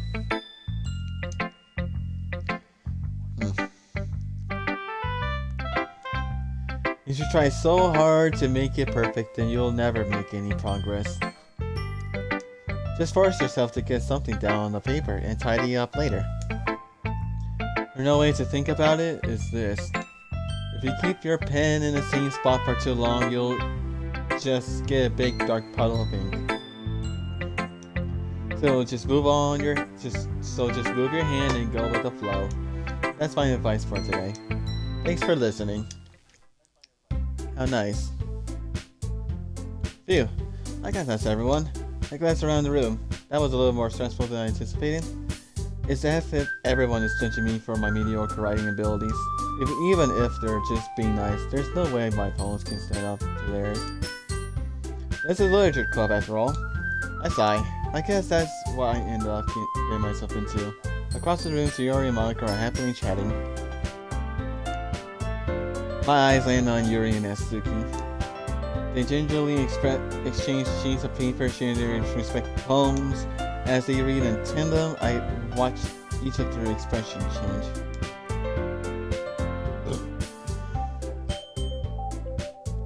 Natsuki eyebrows furrow in frustration. Meanwhile, Yuri smiles sadly.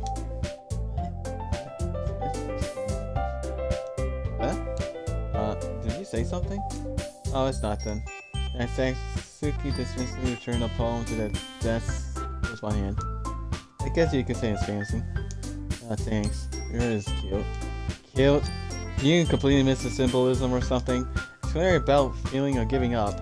How can that be cute? And I know that. I just meant no language, I guess. I was trying to say something nice. You mean you had to try that hard to come up with something nice to say? Thanks, but it didn't come out nice at all. Well, I do have a couple suggestions. If I was looking for suggestions, I would have asked someone who actually liked it. Which people did, by the way. Sayori liked it, and Milo did too. So based on that, I'd gladly give you some suggestions of my own. First of all, excuse me, I appreciate the offer, but I spent a long time establishing my writing style. I don't expect it to change anytime soon. Unless, of course, I would come across something particularly inspiring. Which I haven't yet. And Lyle liked my poem too, you know. He even told me he was impressed by it. That secondly stands up. Oh, I didn't realize you were so invested in trying to impress our new member, Yuri. Yeah? That's not how You're just curious stands up as well. And you're just jealous that Lyle appreciated my advice more than he appreciated yours. Huh? And how do you know he didn't appreciate my advice more? Are you that full of yourself? No. If I was full of myself, I would deliberately go out of my way to make everything I do a really cute thing. Ugh. Is everyone okay? Well, you know what?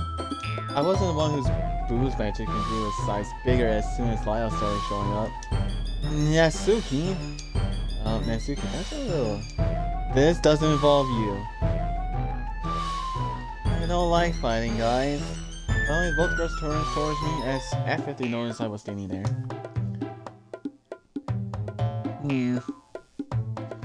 Well... She's just trying to make me look bad. That's not true. She stated it. If she could get over herself and learn to appreciate that simple writing is more effective, then this wouldn't have happened in the first place. What's the point in making your poems if all convoluted for no reason? The meaning should jump out as the reader, not force them to have to figure it out. Help me explain that to her, Lyle. Wait, there's a reason we have so many deep and expressive words in our language. It's only the way to convey complex meaning and meaning the most effectively. Avoiding them is only unnecessarily limiting yourself. It's also a waste.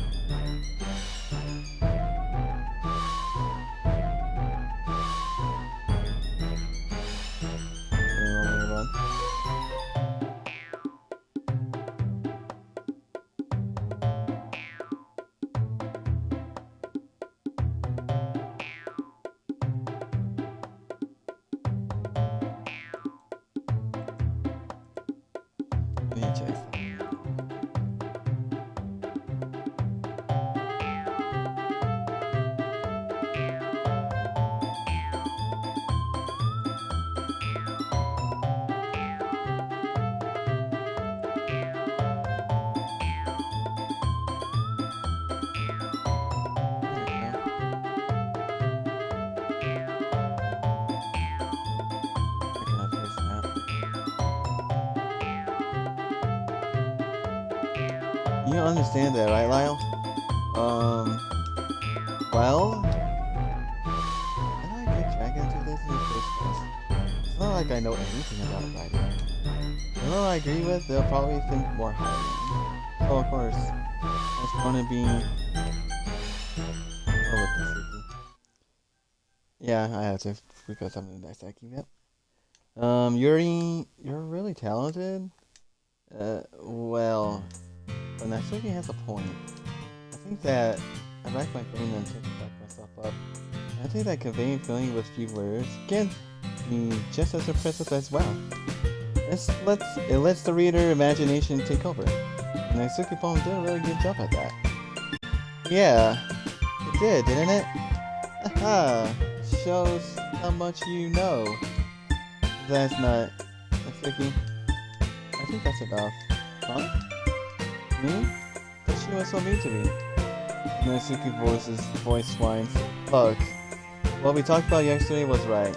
Writing is a really personal thing, and sharing it can definitely be hard. But it looks like we learned that today. Even small criticism can lead to something pretty heated. I glance over my shoulder. Shiori is nodding vigorously. Yeah, so you don't need to feel threatened. You're a great writer, Natsuki. Natsuki's voice gets caught in surprise. Thanks for noticing. She finally mutters that, very audible. Yuri looks at me dejectedly. With a face like that, I can't help but feel bad for her as well. I'm sure that Natsuki didn't mean everything she said. So you don't need to feel threatened either. Well, if you say so. Hey, it's not like you need to apologize to me, Lyle.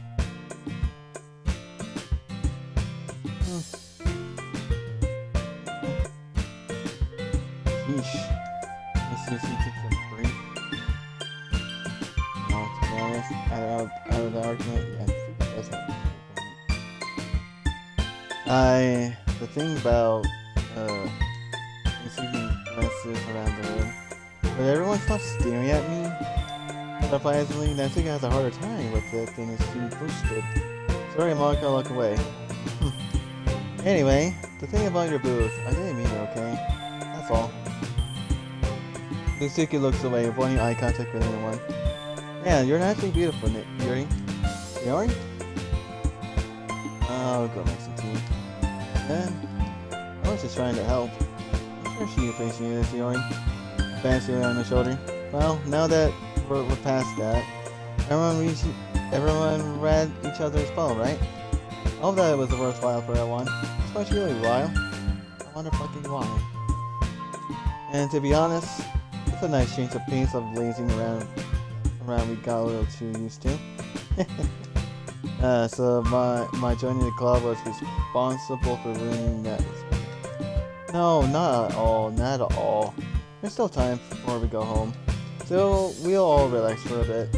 Of course, besides chatting, we do literature-related things in the club room.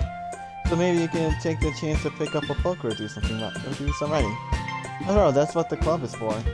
I disagree, Monica. Eh? About what? That's not the most important thing about the literature club. The most important thing is having fun. Of course. Well, I guess that's why you're the vice president, Snorri. In the end, though, Monica's right. Being in a literature club probably means I can't spend all my time doing nothing. But in the end, I guess it's been worth it so far. Okay, everyone, it's just about time for us to leave. How do you all feel about sharing poems? It was a lot of fun. I think it was worth it. It was alright, well, mostly. How about you? Yeah, I say the same. It was a neat thing to talk about with everyone. Awesome. In that case, we'll do the same thing tomorrow. And maybe you learn something from your friends too. So your poems will turn out even better. I think to myself, I did learn a little more about the kinds of poems everyone likes. But in your luck, that means I can at least do a better job impressing those I want to impress. I love myself with newfound determination. Well, ready to walk home? Sure, let's go. Siri beams at me. It truly has been a while since Yuri and I spent this much time together. I can't really say I'm not enjoying it either. I already know James is live streaming fucking Warhammer on Xbox. Yuri? What? About what happened earlier? What do you mean? You know, between Yuri and Natsuki? Does that kind of thing happen often? No. That's really the first time I've seen them fight like that. I promise, they're both wonderful people. You don't hate them, do you? No, I don't hate them. I just wanted your opinion, that's all. I can't see why they make good friends with you. You know, Lyle, I said I get to spend time with you in the club. But I think seeing you get along with everyone is what makes me the happiest. I think everyone really likes you too.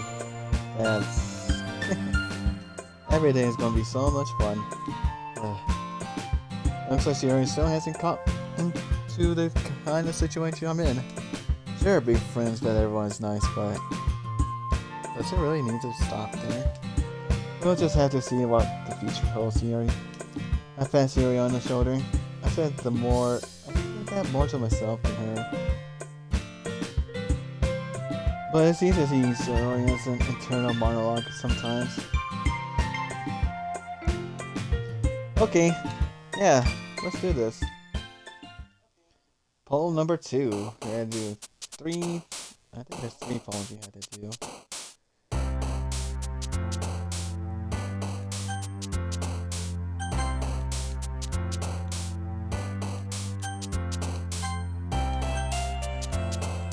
Alright. Lipsticks. Valentine. Whisper.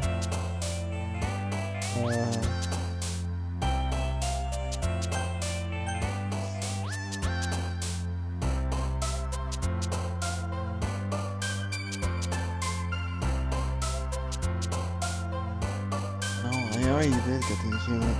Because of dance, no. Incapable. Essence, no.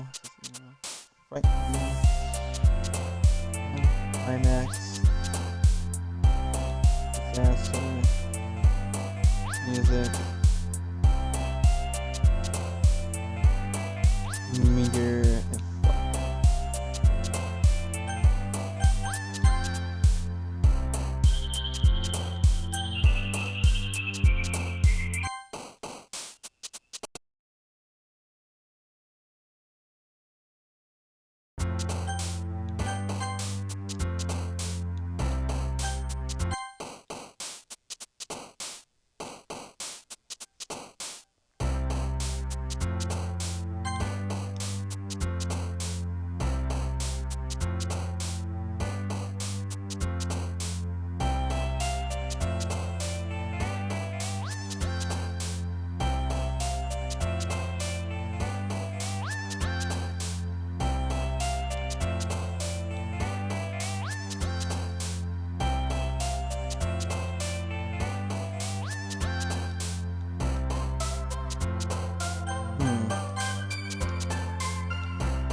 Mm.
Mouse is mouse there.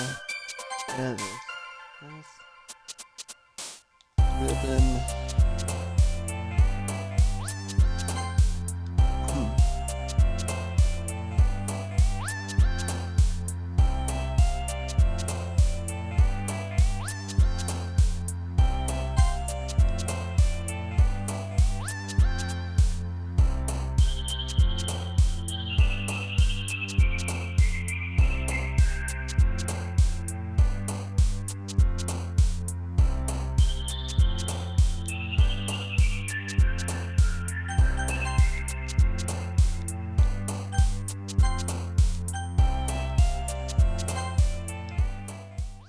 There we go. That took too long that time. Another day, and it's time for the club meeting already. A little bit more comfort here over the past couple days. Entering the club room, the usual scene greets me. Hi, Lyle. Yo, Shiori. Looks like you're in a good mood today. I'm just still not used to being in the club, that's all. I see. That's a pretty simple thing to get you in a good mood. But I guess it's always the simple things with you anyway. Speaking of which, I'm kinda hungry.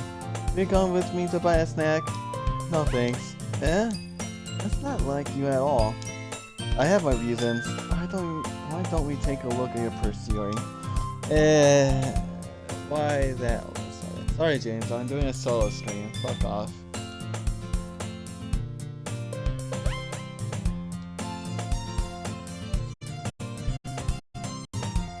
No reason, really. I just wanted to look at it. Shiori nervously retrieves her coin purse. She fumbles with the latch and gets it open. Then she turns it upside down and lets its contents spill onto the desk. Only 2 small coins fall out.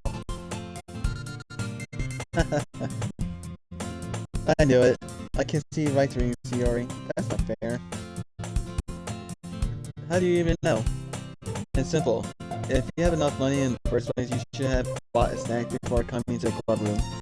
So either you're not hungry and want an excuse to take a walk, or you plan to conveniently forget that you spent all your money so that I will lend you some.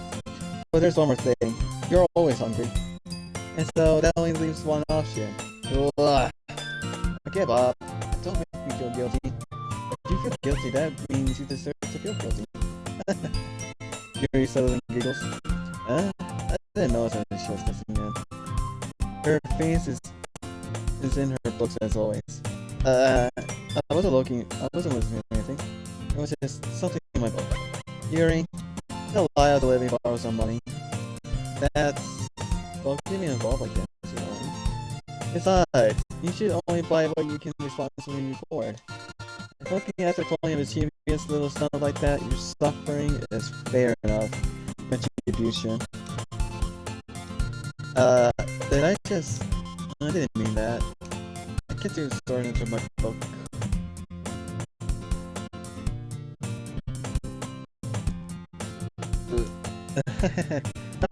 I really like when you speak on Yuri. It doesn't happen much, but it's fun side of you. There's no way you could think that. You're right though. I did something bad, and now I had to accept the retribution. That still coming from you, Shiori. I guess there's a little devil style lesson in there. Don't let her fool you. Shiori knows exactly what she's doing. After all, she told you guys she was bringing me to the clubroom before she even told me. But you wouldn't have come if it weren't for the cupcakes. So I had to trick the Natsuki into making them. Come on, give me more credit than that, Shiori. Out of nowhere, something smacks Shiori in the face and tumbles on the desk. Bah! Ow! What was... cookie? Sure enough, it's a giant cookie wrapped in plastic. Shiori glances around. Is this a miracle? It's because I paid my restitution? Retribution. Actually, that one almost worked. I was just gonna give it to you, but then I heard you laugh about the cupcakes. It was totally worth seeing your reaction though. Natsuki? That's so nice of you. I'm so happy. Shiori hugs the cookie. Jeez, just eat it. Shiori rapidly tears open the wrapper and takes a big bite. So good. Shiori suddenly claps her hand over her mouth. I bit my tongue. You're going through a lot over just one cookie? Natsuki takes a bite of her own cookie. Yours looks really good too, Natsuki. Can I try it? Jeez, beggars can't be choosers. But yours is chocolate. Yeah, why do you think I gave you that one? Fine. So I'm really happy that you shared this one with me. Shiori gets out of her seat and goes behind Natsuki and wraps her arms around her. Ah, jeez. I get it. The cookie still in hand, and Natsuki reaches up to nudge the Shiori off of her. Oh. Shiori suddenly leans down and takes a bite out of Natsuki's cookie. Hey! Can you seriously just do that? Mouthful, Shiori tosses away to safety. Yuri and I laugh as well. Jeez, you're such a kid sometimes. Monica, can you tell Shiori, Natsuki glance around. Monica is in the club room. Where's Monica anyway? Good question. Have any of you heard anything about her being late today? Not me. Yeah, I haven't either. That's a bit unusual. I hope she's okay. Of course she's okay. She's probably just had something to do today. She's pretty popular after all. You don't think she has a... I wouldn't be surprised. Probably more desirable than all of us combined. That's true. Excuse me. Suddenly the door swings open. Sorry, I'm super sorry. Oh, there you are. I didn't mean to be late. Hope you guys weren't worried or anything. Monica chooses the club over boyfriend after all. You're so strong-willed. Boyfriend?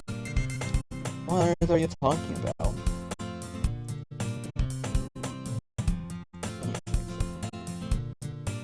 Monica quickly glances at me.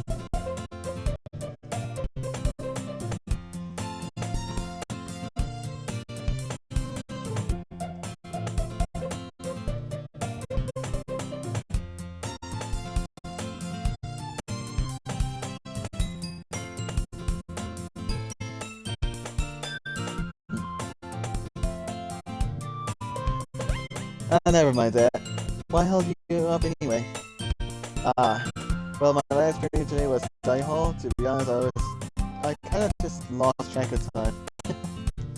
That makes no sense though. You would have heard the bell ring at least. I must not have heard it since I was practicing piano. Piano? I wasn't aware you play music as well, Monica. I don't really. I kind of just started recently. I've always wanted to learn piano. That's so cool. You should play sometime for us, Monica. That's... Monica looked at me. Maybe once I get a little better, I will. Yay! Alright, now get me. That sounds cool. I also look forward to it. Is that so? In that case, I won't let you down, Lyle. Monica smiled sweetly. Ah, I didn't mean any pressure or anything like that. Don't worry. I've been practicing a whole lot recently, and I really love the chance to share once I'm ready. I see. In that case, best of luck. Thanks. So, I didn't miss anything, did I? No, not really. I choose to leave out yours when she was skipping. I'm sure Natsuki will end up complaining to her anyway. It looks like everyone has already settled down. Saori somehow already finished her entire cooking. Mary is back to her book and Natsuki disappeared into the closet. It's not long before Natsuki comes up to me expectantly. Yeah, don't worry, I kissed my promise. I pull the first volume of Perfect Girl from my bag. Natsuki takes it from my hands and... Oh, whoops, I did not mean that thing. Natsuki takes it from my hands and quickly turns it over, presumably to check for wrinkles. Hey, I'm not that careless. I handle manga all the time, you know. I just want to make sure. Can you blame me for being paranoid? I don't give people my manga every day, you know. That's true. I don't blame you. Well, anyway, let me put this one back. I'm gonna get the next one, okay? Natsuki makes her way to the closet. I follow. So you're gonna tell me everything you thought, right? Where did this volume leave off again? I forget. The chapter ended when Minori and Alice... okay. Monica? Natsuki's voice resonated out from inside the closet. Eh? I peer inside. All the Natsuki books are lined up on the top shelf. Do you move my manga again? Sorry. The teacher got mad at me for taking up so much space in her closet, so I had to move some stuff around to clean up a little bit. It's all still there. I just had to organize it a bit. Ugh. The top shelf is far above Natsuki's head. She makes a futile howl trying to figure out how to reach to her manga. Jeez, this is so inconvenient. I'm moving these all back down. There's plenty of room on these shelves. And besides, they're really pretty to look at when they're all lined up. Why would you waste that on the top shelf? Ah, Natsuki, there's a stool on the wall there. In the closet, there's a collapsible stool that's hanging on the wall. If you want, I can reach up there and hand them to you. I can get them myself. Natsuki grabs the stool from the wall and unfolds it. You think I'm too short or something? I mean, I knew it. Well, you know what? Just watch me. Natsuki hops onto the stool, which ends up being a little wobbly because of its collapsible design. Careful. I know what I'm doing. Standing on the stool, Natsuki's fingertips reach the top shelf. The stool would be enough for me to easily grab the book, but Natsuki is being stubborn as usual. Ugh. Natsuki uses her finger to scoot one of the smaller books to the edge of the shelf. See? Yeah! The book suddenly tips. Natsuki barely catches it before it falls to the floor. Alright, Dad. The stool wobbles. Wah! Losing balance, Natsuki hops off the stool. Thankfully, she was able to stay on her feet. She holds the box triumphantly. There. Having almost fell, Natsuki is a bit shaken up. Jeez, no need to prove yourself to me. There's no way you'll be able to get the bigger box like that. I can reach them, so just... I said I can do it. I don't want your help, okay? I'm gonna get a chair, so just hang on. Natsuki forces her way past me out of the closet. Let's see. The classroom chairs have the desks attached, so they're too inconvenient to fit into the closet. Aha! Like Suki shoots over to the teacher's desk, which has a computer chair behind it. She rolls it on its wheel back over to the closet. Ah, it's a little dangerous since the chair swivels and rolls. I already learned my lesson, so I keep my mouth shut. Yeesh. Natsuki hides onto the chair, then slowly balances onto her feet. Since she's refused to buy help, I take a seat with my back against the side of the doorway and simply watch. Ah, there we go. See, I can easily do it now. Natsuki grabs a stack of manga and bends it down to put it on the shelf below. Whoa, the chair swivels. Natsuki catches herself on the shelf. What are you doing? Can you at least hold the chair steady instead of sitting and doing nothing? Who was it? Who told me not to help? Who told me not to help? Yeah, I got you. I'll hold the chair while Natsuki reaches back up. I can almost see up from her skirt. Good. I force myself to turn away. Natsuki seriously didn't think this through. Once she realizes I'll be dead. But Natsuki wraps her arm around the perfect girl's box set, easily the largest one on the shelf. Ugh, heavy. Hey Lyle, I don't think I could bend down without falling. Hurry and take this one. Eh? But then I had to let go of the chair. That's fine. Just for a second. Hurry up. Alright, let me just stand up. I slowly release my grip from the chair. What do you mean, stand up? Natsuki looks down on me. Why are you all the way back? Natsuki looks like she just realized something, but she'll lose her balance if she moves. Natsuki, the box. What are you looking at? You're trying to look at my Natsuki legs shake. I'm not. I was just Natsuki. Don't try to move. Just give me the box. You perv. You set me up. Go away. Get out. But I'll do it myself. The chair suddenly swivel beneath Natsuki's feet. Natsuki. Yeah! The scene turns to chaos in a split second. The chair flies from under Natsuki's feet. Magically, I try to catch her. The box topples out of her hands and the books go flying. I got you! And yeah, we fucking fell.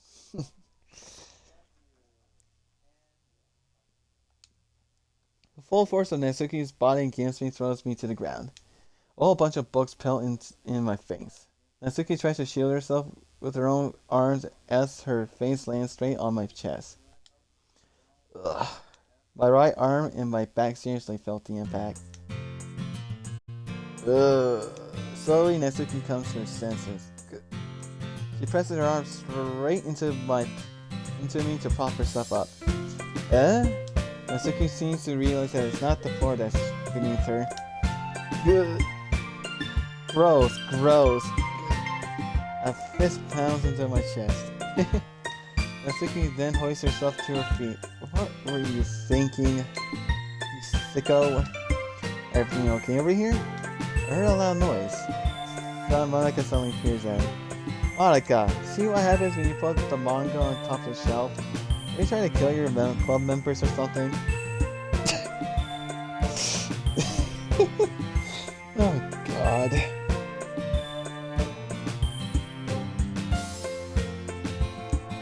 Jeez. Sorry. Oh, and one more thing. It seems like your most recent club member is a total pervert. So I hope you're happy. I didn't. Somehow it's impossible for me to explain this whole situation to Monica. I didn't do anything, I swear. I know, don't worry. Monica says that quietly to me. Looks like I'm off the hook.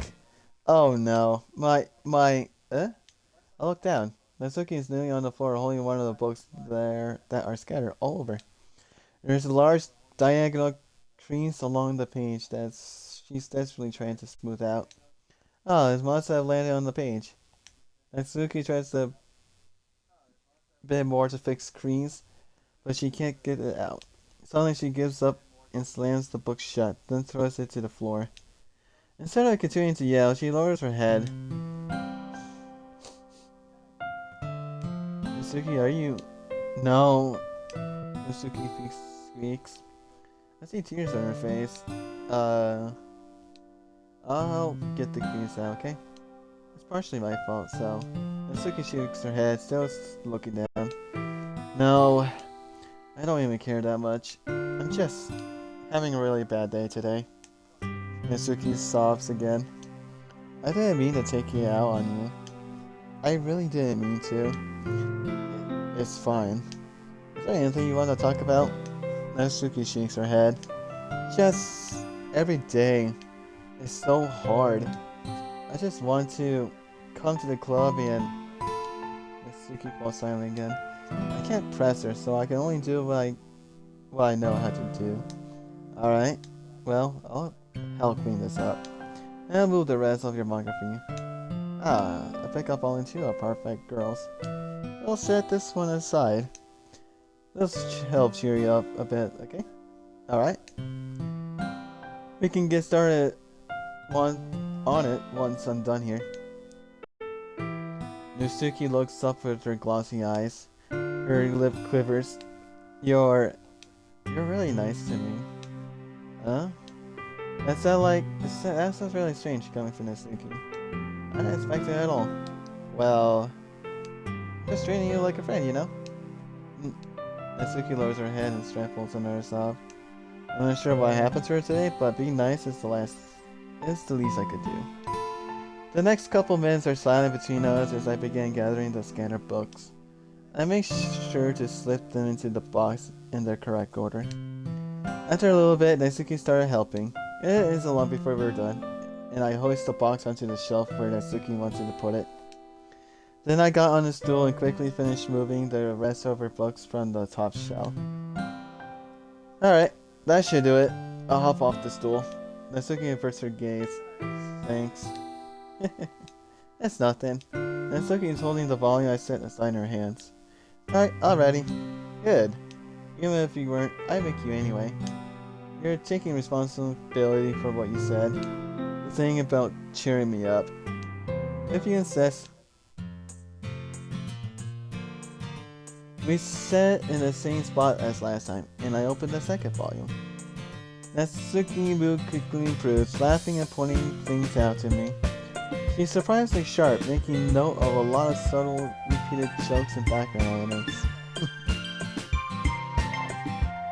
See, he does like jokes. In the end, I'm pretty impressed by how everything ties together in this manga. I guess Natsuki has good taste after all. After some time, Monika gets our attention as usual, and it's time to share poems again. Guess I'll be holding on to this for now. Yep. Even you sound more enthusiastic this time. Well, I'm starting to get into it, you know. Told you. Yeah. I returned to my seat and slipped the book into my bag. Who should I show my poem to first? Natsuki. Why not? Because it's required for the good ending.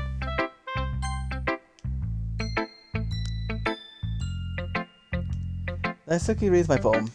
She keeps glancing at me, then back at the poem. By now, she must have read it more than once. Is it that bad? No, it's not. It's good. It's really good, okay? There, I said it. This wasn't supposed to happen at all. Why can't you just be bad at this? My poems are supposed to impress you, not the other way around. You're trying to impress me? Obviously, you think I'll let you enjoy Yuri's writing more than mine? Give me a break. Well, in that case, what's the problem with me trying to impress you? I'll tell you, Natsuki face freezes, like she just realized something. You're trying to impress me? Natsuki vigorously scans her eyes over my poem one more time. Then the poem slips out of her hand and flutters to the floor. I had to use the bathroom. Red-faced, Natsuki quickly walks out of the room. Hey Lyle, did you do something to Natsuki? I just saw her rush out like that. You didn't do anything terrible, did you? No, I just told her that my voice gets caught in my throat. There's no way I can tell Monica that I'm trying to impress Natsuki. Monica sees the poem lying on the floor and swiftly picks it up. She reads through it, her smile not fading from her face. I see. You wrote this for Natsuki, didn't you? I mean, Not really. In fact, didn't she like your poem a lot the other day too? I'm surprised you know her taste so well already. Are you sure you're not cheating, Lyle? Cheating? What do you mean by that?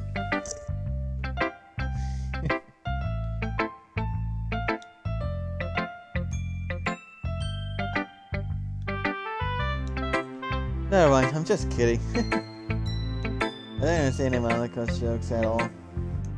Anyway, how do you think that Natsuki feels about you? Oh, you don't need to answer that. It was just something for you to think about. Hey, Natsuki comes up and snatches the phone out of Monika's hand. Neither of us had noticed her re-enter the classroom. Can you read this, Monika? Of course I like it. Ugh, you should really stop reading things that aren't for you, you know. You had a bad habit of doing that. But Lyle wrote this poem. And we're supposed to share it with everyone, right? Natsuki freezes. She apparently forgot that my poem is technically for everyone to read. Okay, well, I think Lyle's done sharing this poem with everyone. It's not like anyone would want to read this anyway. In fact, I'm just going to hold on to this. If you insist. What? Why are you looking at me like that? Like what? Ugh. Never mind.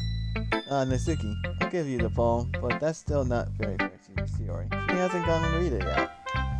So what? Well, I guess Lyle's right, Natsuki. It's not fair if you don't let everyone finish reading it. Fine. Natsuki returns my poem. It's not like she's gonna like it though. Anyway, read my poem now. And no, I won't leak you. And no, I won't leak you. This is my only copy.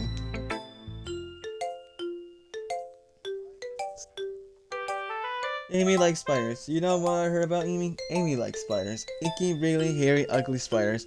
That's why I'm not friends with her. Amy has a cute singing voice. I heard her singing my favorite love song. Every time she sang the chorus, my heart would pound to the rhythm of words. But she likes spiders. That's why I'm not friends with her.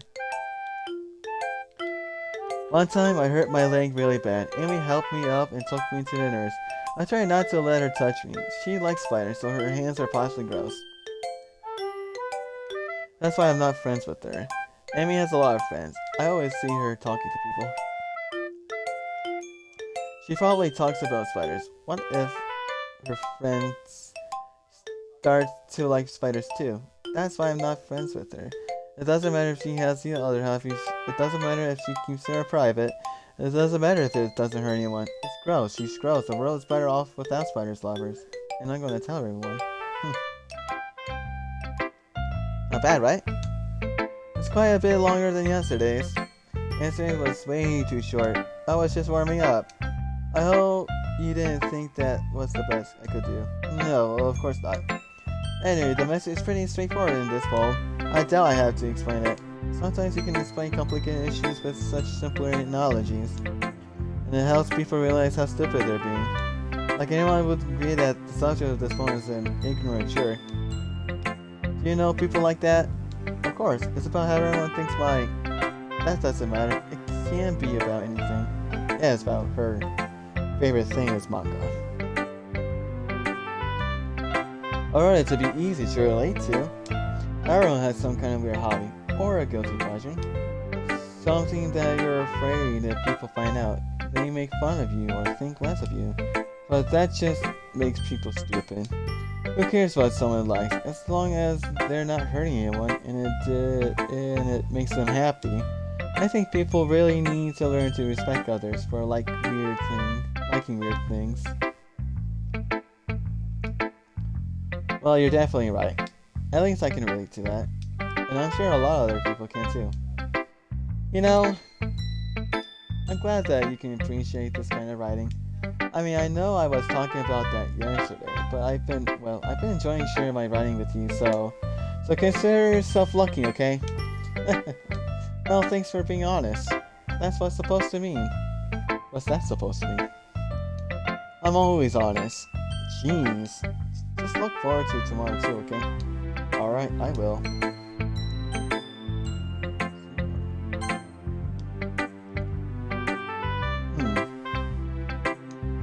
Ooh, I like this one, Lyle. It has some nice feeling in it. I'm glad. Does that mean it's better than yesterday? Let me think. I don't know. I guess I like them both. That's not very helpful, you know. I'm not very good at figuring out if poems are good or bad, but that's why I just go by my heart. If it makes me feel things, then it must be a good poem. I'm not sure that's exactly how it works. Oh, it kind of does, honestly. Then again, I guess conveying feeling is a pretty important part of this whole thing. Yeah, maybe. Honestly, I don't even know what kind of writing you like in the first place. Yeah, me neither. Ugh. Why don't you at least try giving it some thought? You want me to write something for me? That's so sweet. Yeah, right. But you're always thinking about other people. You need to think about yourself once in a while. If you don't, you might end up getting hurt at some point. Well, I don't really know what you mean, but I'll try to keep it in mind. Well, whatever. Anyway, let's see. I guess I like happy poems. Wait, sometimes I like sad poems too. Sometimes a little bit of both. There's a word for that, right? What's the word I'm looking for? Bittersweet. Yeah. I like something that are happy and things that are sad. Happy and sad? I can't see you liking something sad, Fiori. Well, I like happy the most. But sometimes when you have a little rain cloud in your head, a sad poem can help give the rain cloud a little hug and make a nice happy rainbow. Sorry, that's unexpectedly chaotic. Is it? It is? Maybe I'm getting better at expressing my feeling after all. Thanks, Lyle. I should go write that down then. You can read my poem now. Bottles. I pop off my scalp like the lid of the cookie jar. It's the secret place where I keep all my dreams. Little balls of sunshine, all rubbing together like a bundle of kittens.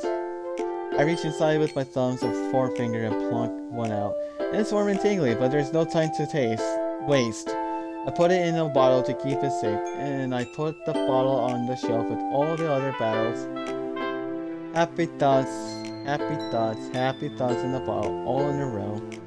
My collection makes me lots of friends. Each bottle a starlight to make up, and sometimes my friends feels a certain way. Down comes a bottle to save the day. Night after night, more dreams. Friends after friends, more bottles. Deeper and deeper my finger go, like exploring a dark cave, discovering the secrets hiding in the nooks and crannies. Digging and digging, scraping and scraping. I'll blow dust off my bottle caps. It doesn't feel like time elapsed. My empty shelf could use some more. My friends look through my locked front door. Finally all done. I open up and in come my friends. And they come in such a hurry. Do they want my bottles that much? I frantically pull them from the shelf, one after another, holding them out to each and every friend. In every bottle. But every time I let one go, it shatters against the tile between my feet. Happy thoughts, and shards all over the floor. They were supposed to be for my friends who aren't smiling. They're all shouting, pleading, something, but all I hear is echo. It's on my head. That's a little scary. That's literally a big ass hands right there. Holy crap. Sorry, did you really write this? Of course I did. Didn't I tell you yesterday I was gonna write the best poem ever? Yeah, but, I didn't expect something like this coming from you. All God taught me a whole lot, and I've been really in touch with my feelings recently. I see that. It's almost kinda creepy. Creepy? Well, not exactly. Maybe because I'm so used to you being cheerful.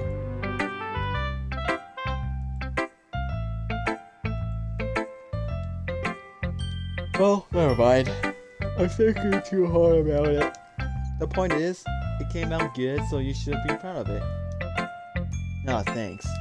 I feel like I was meant to express myself this way. It even helps me understand my own feelings a little bit better. Writing is like magic. You gotten pretty passionate about this, huh? I hope you keep it up. Yeah, writing's the best. I'm gonna keep writing until I die. Don't get ahead of yourself. Shiori's always had a habit of getting obsessed with something before dropping it no more than a week later. I wonder if this is one of those times. But seeing the passion in her eyes makes it hard for me to be pessimistic. And last but not least, Yuri. Are you still mad at me? Eh? For disrespecting Natsuki yesterday? Because reading this poem. Now I know why you got mad at me. You prefer her writing over mine. That's not really true. Meaning, when I disrespected her, I disrespected you too, didn't I? Oh no. Yuri, you might be reading into this a little too much. How could I be so stupid? I always let these things happen. Whenever I think before I speak, I just come off as awkward and unlikable. But I speak without thinking. But if I speak without thinking, the things I want to keep inside come out and make people hate me. So please don't force yourself to be around me. I know this is what Monica wants, but it's not fair to you when you could be enjoying your time with Natsuki and Shiori. Yuri, please. It makes it easier for me if you don't express any concern. Besides, I have my books with me. That's all I need. Yuri smiles slightly and puts her head down her desk. I'm frustrated. I don't hate her, but it's as if she's not capable of listening to me of her own thoughts. I sighed to myself. All I can do is accept that that's how she is. If she wants to be left alone, then I have no choice but to abide to that request.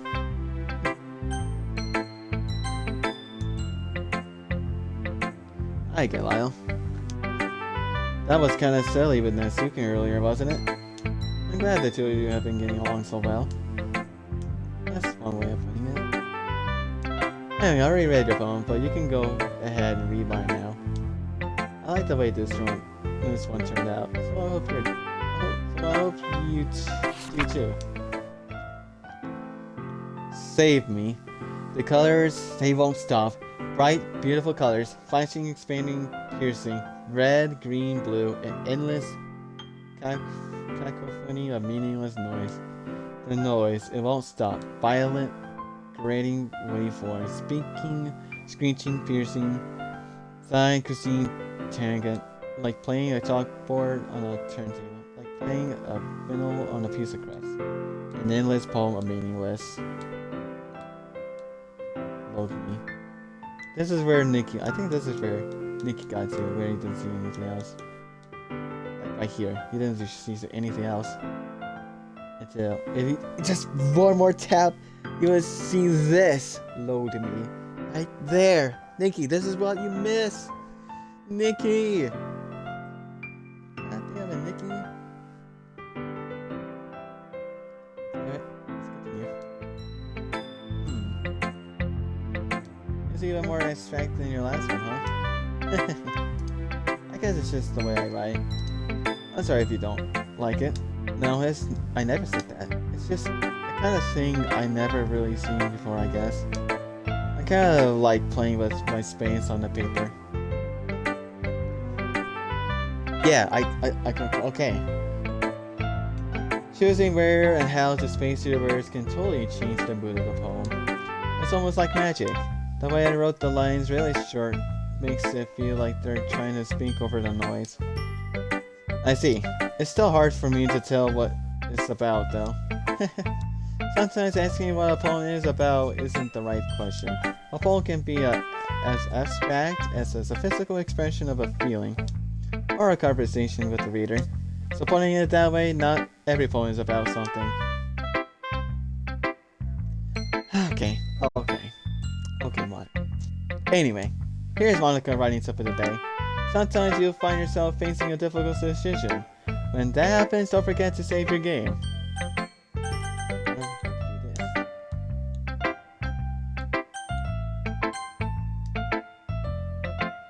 Super happy. You never know when you might change your mind. or when something unexpected happened. Wait, is this tipping about writing? Yeah, because you're breaking the fucking fourth wall.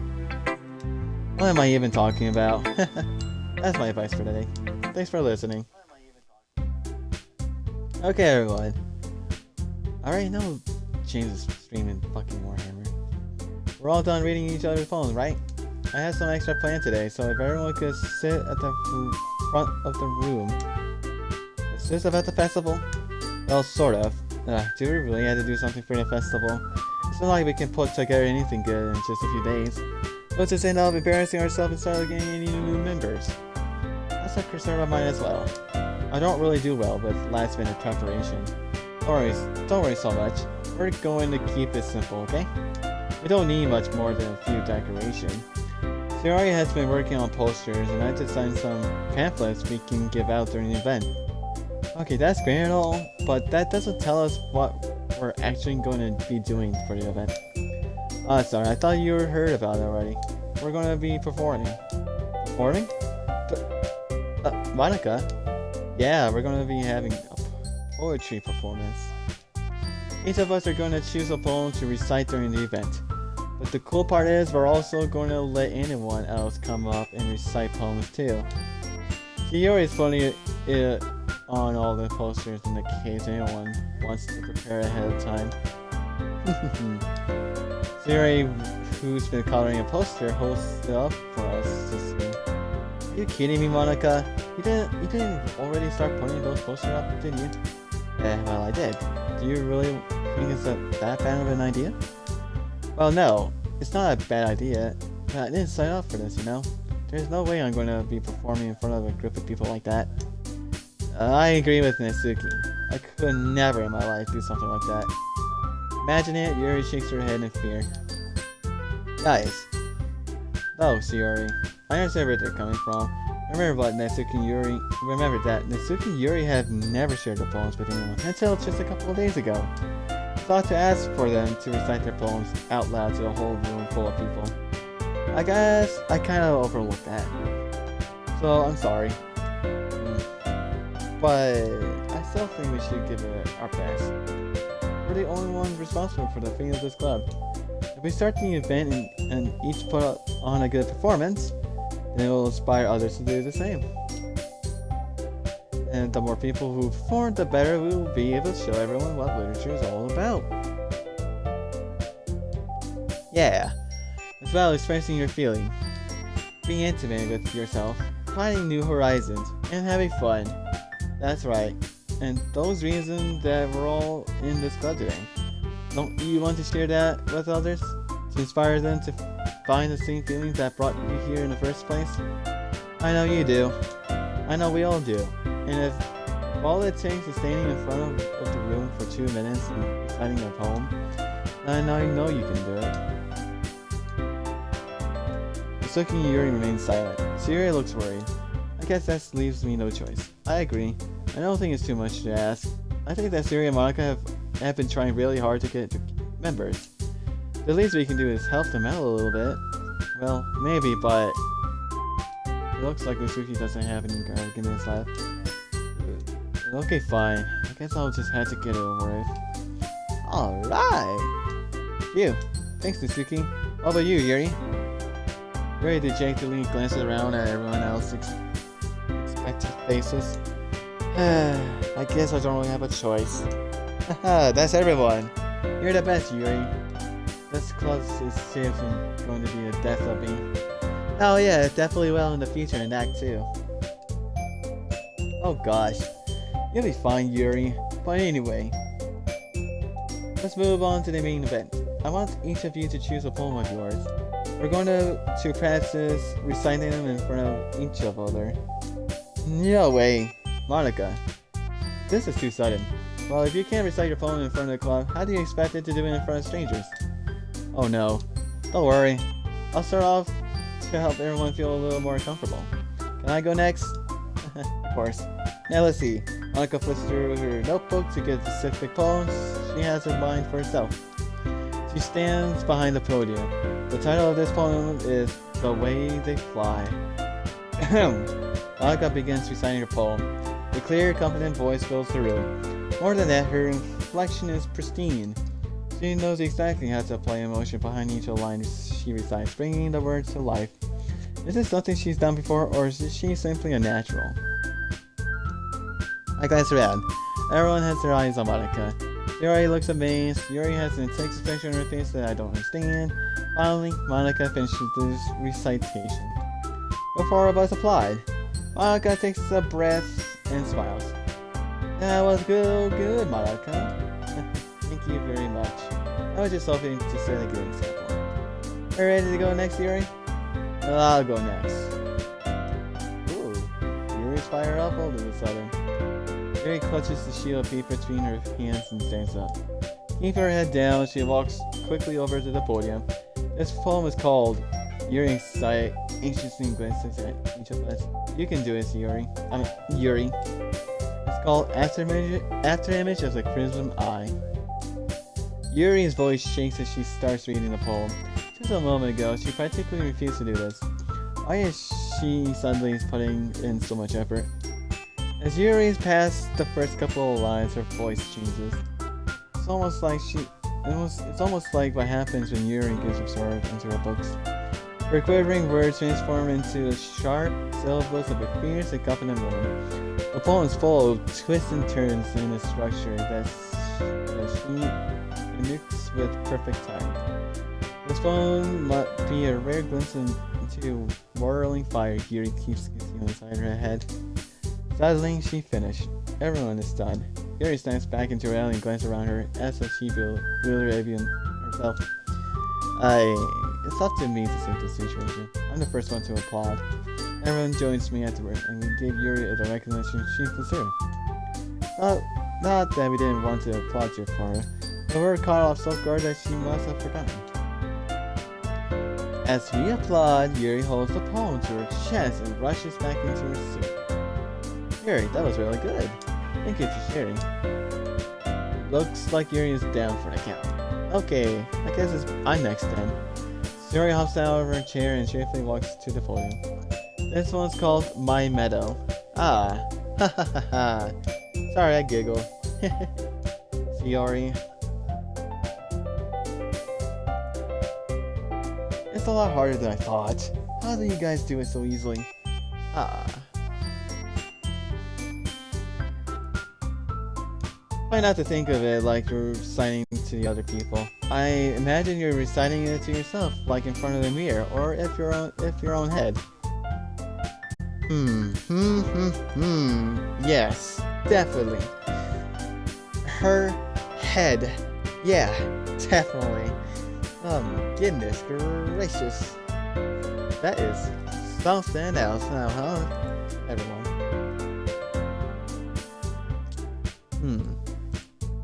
Think about it now. Huh.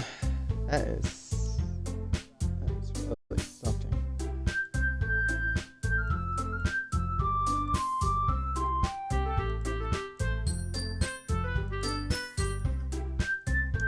It's your fault, so it'll come out to the best that way. I see. Okay then. Jerry begins her poem. Somehow it feels like her soft voice was made as a perfect match. The poem isn't aimlessly cheery like Sayori is. It's stirring and bittersweet. If I were to read this on paper, I probably wouldn't think of much of it.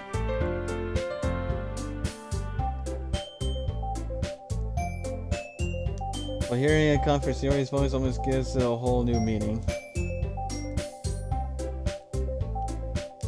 Maybe this is what Sayori meant when she said she likes my poems. It's like I get reached more deeply into someone I thought I knew through and through. Sayori finishes and we applaud. I did it! Good job, Sayori. Even Lyle liked it. Okay, that's a good sign. What does that even mean?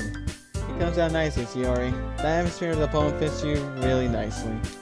It might be the other poem wouldn't work. Might as well with that kind of delivery. Eh? I don't really understand. In other words, I've seen poems of yours where that sort of gentle delivery wouldn't work as well. They might need a little more force behind it, depending on what you're reading. Oh, I know what you mean. That's, well, I've been practicing that kind of thing. It's just embarrassing doing it in front of everyone. The next time, I'm going to make you pick a poem that challenges you a little more.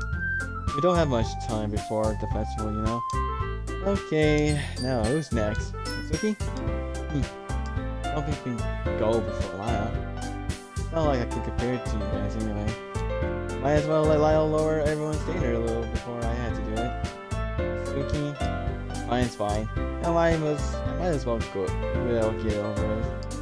It's not like I have much of a selection of what to read. I just had to go with what I wrote for today. I started up and stepped in front of the podium. Everyone had their eyes on me, making me feel terribly awkward.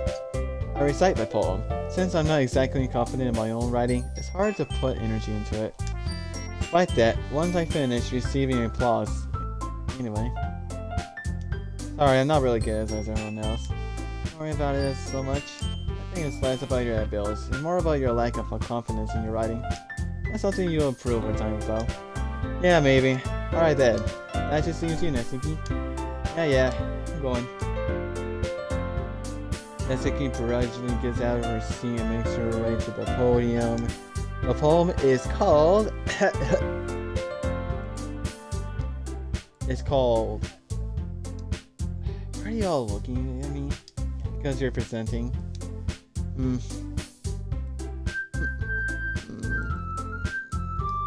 Anyway, the poem is called Jump.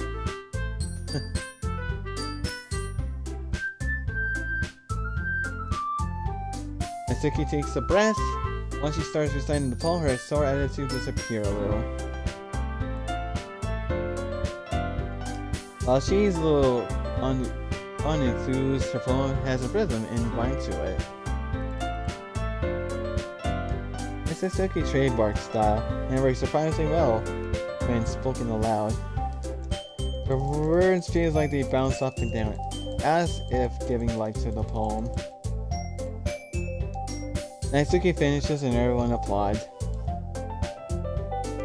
She hops and back to her seat.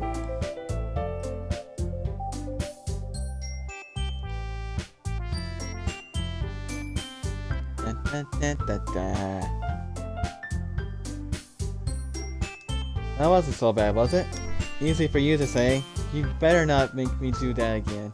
Well, do you at least feel prepared enough to recite a poem in front of other people? I mean, doing it in front of other people would be way easier. I can put on whatever face I want for the other people, that's true. But when it's just my friends, it's just embarrassing. That's a surprise, Suzuki. I think it'll be the other way around for me. Well, that's just how it is, so... Well, I guess in that case, you won't have much to worry about for the festival. That said, I want to thank you everyone for coming through. It might be hard, but I hope that you all have an idea of what it's like now. Make sure you pick a poem and get enough practice before the festival, okay? I'll be making pamphlets, so let me know of time what you'll be reciting. Jeez, I should probably find some other poems to recite then.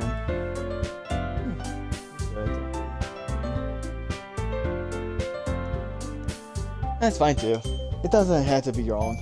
I'm already pleasantly surprised that you're putting in all this effort for the club. It makes me really happy.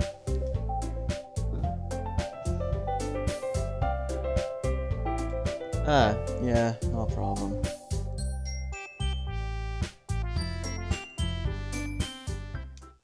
Okay everyone, I think that's about it for today.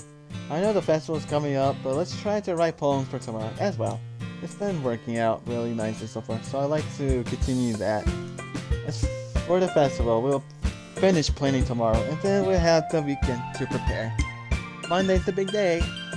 Yeah, the big day when someone hangs, but yeah. I can't wait. I can do this, Alright. Stand up. There's no way I'll be able to find that same enthusiasm for Yuri and Monica, but I'll do my best to get to it. If it's for the sake of the club, and I'm impressing Monica, then I have to do my best. Ready to go home, Sayori? Yep. Look at you two, always going home together like that. It's kind of adorable, isn't it? These guys don't make such a big deal out of it. It must be a little nice though. Well, it's okay, Lana. We don't understand. Whatever, let's go riding. I'll walk home with you once more. Give it always only. But today, Sayori is being a little quieter than usual on the way home. It's Sayori. Sorry, I was missing out. Ah, no wonder. I was thinking about something from earlier. I like how we get to, Sayori phones both of hers. So let's just say that one day Natsuki asked to walk home with you. Huh? What will you do? What kind of question is that? You're kind of putting me on the spot here. Well...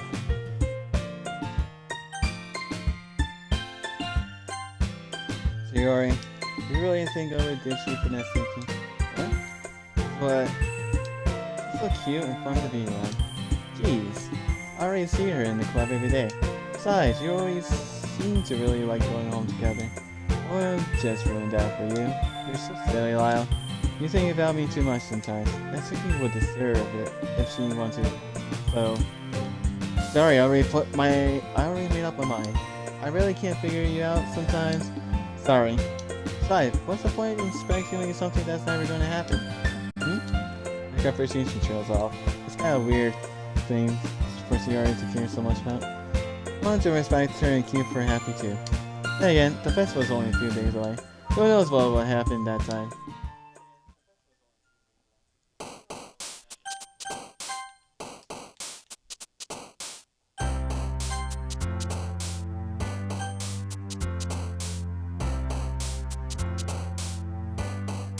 Alright, back to the dark.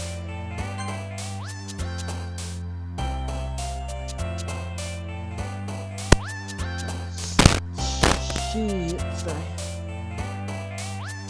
Raindrops.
There we go. I think that's the last poem we'll do. There we go.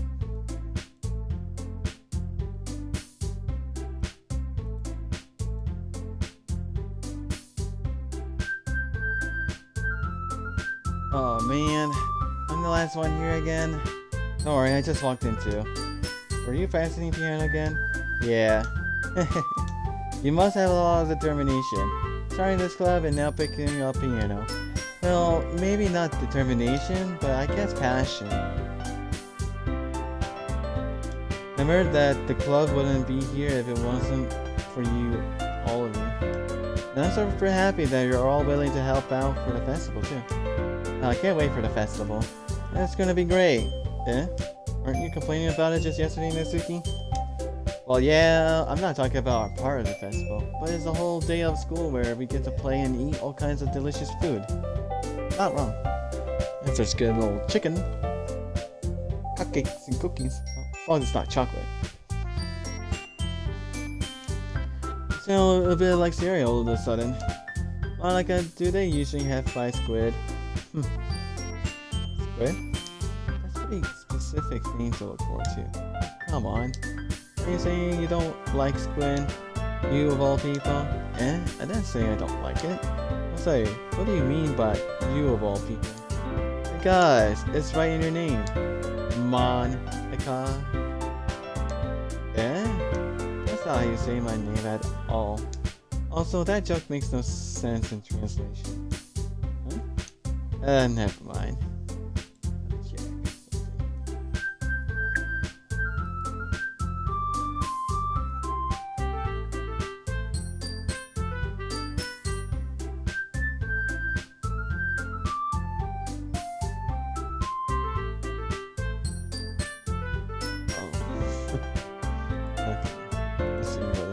I see what natsuki means. Never mind. Let's just focus on our event for now, okay? Fine. Yours reaction aren't as funny as Yuri's or Shiori's anyway. Excuse me? Where is Shiori anyway? Oh, there you are. Shiori is sitting at a desk in the corner of the room, looking down at nothing. I'll go over to her. Hey, Shiori. I waved my hand in front of her face. You're spacing out again. Sorry. Don't bite me. You can go talk to everyone else. Huh? Is everything alright? Of course. Why wouldn't it be? It just feels like you're a little off. Sorry for assuming things. Jeez, you worry too much about me. I'm fine, see? Jerry showed me a big smile. Don't let me distract you from having fun with everyone. Well, alright. If you say so. I really glanced at Siri before turning back towards everyone. I don't know if MC is just that fucking dense of a person. Damn. The conversation has already dispersed with everyone back at their usual activities. Maybe I should ask Monica if she noticed anything about Sirius recently. Since they've been preparing for the festival, they must be spending a lot of time together. I timidly approached Monica, who was shuffling through some papers at her desk. Kyle, what's up? Hey, this might sound a little strange, but have you noticed anything up with Siri recently?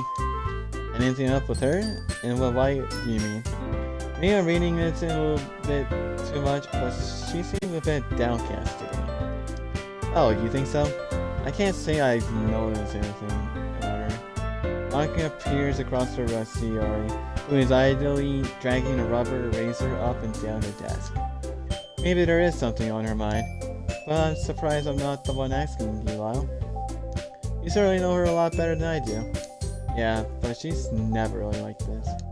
She's always talking to me about things that bother her. But this time when I asked her, she was really dismissive. Sorry, I know it's not your problem. I just wanted to ask if you knew anything, so I'll drop it now. No, it's important to me too. I mean, I'm also friends with her, and I also care about the well-being of my club members, you know? Maybe I'll try talking to her myself. Are you sure about that? She seemed like she wanted to be left alone. Are you sure? Maybe she just has a hard time bringing it up with a person of interest. Person of interest? What do you mean by that? I'm saying that maybe the thing on her mind is you, Lyle. Me? How on earth would you come to that conclusion? Well, probably shouldn't say too much, but Sayori talks about you more than anything else, you know? Okay? She's been so much happier ever since she joined the club. It's like an extra light was turned on inside of her. I already know Xbox. What? No way. Sayori is always like that. She's always been full of such show. Not any different now than it's always been, has been. How more dense can you be, other me? What the fuck? You're so funny, Lyle. Have you thought that maybe you've always seen her as so useful? Because that's just how she is when she's around you. I said too much. I'm sorry. What do I know anyway? I didn't mean to jump to conclusions. So you should just forget about what I said. I don't like it.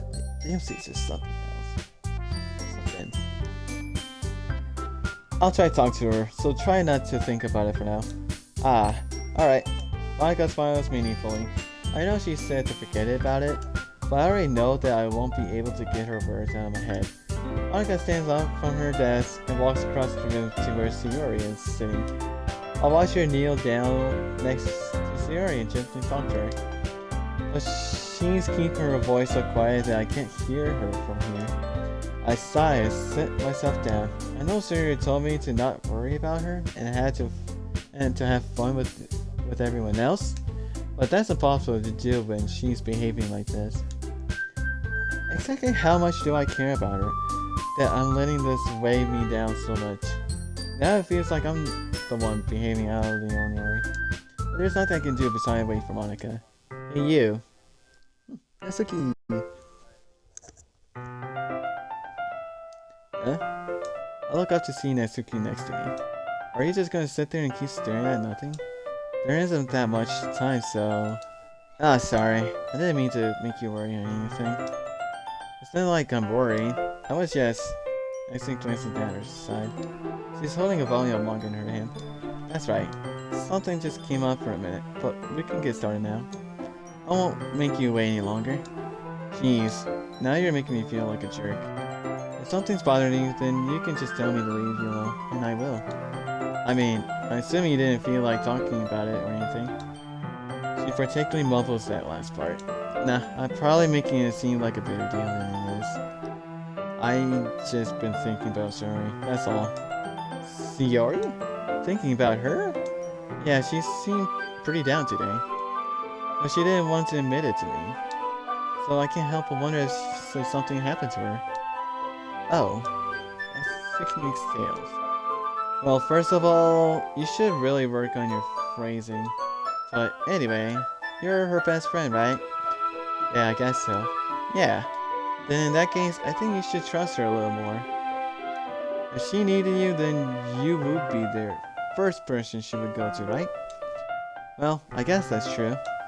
I mean, some people just have those days. You can't always avoid it. If anything, she probably doesn't want you to worry about her because it's not important. Yeah, that's kind of what she said to me. Maybe it's not right for me to go against her wishes. Exactly. If she needs you to worry about her, then it'll be a lot more obvious. Yeah, I should have thought of that way, the way from the start. Natsuki fills away with the bug she's holding up in her hands. She really means a lot to you, doesn't she? Don't get me wrong. No idea or anything. We've just been friends for a long time. It's normal to be worried about your friends. I mean, you're worried about me, so... I was not. Jeez, if you're fine, then let's hurry and get started already. Yeah. Okay, everyone. After some time passes, Monica comes out to the club room. Why don't we share our poems now? Before I know it, everything is back to normal. Everyone goes to retrieve their poems, and I do the same. I made eye contact with Monica, and she smiles at me. I wonder what she was talking about with Sayori.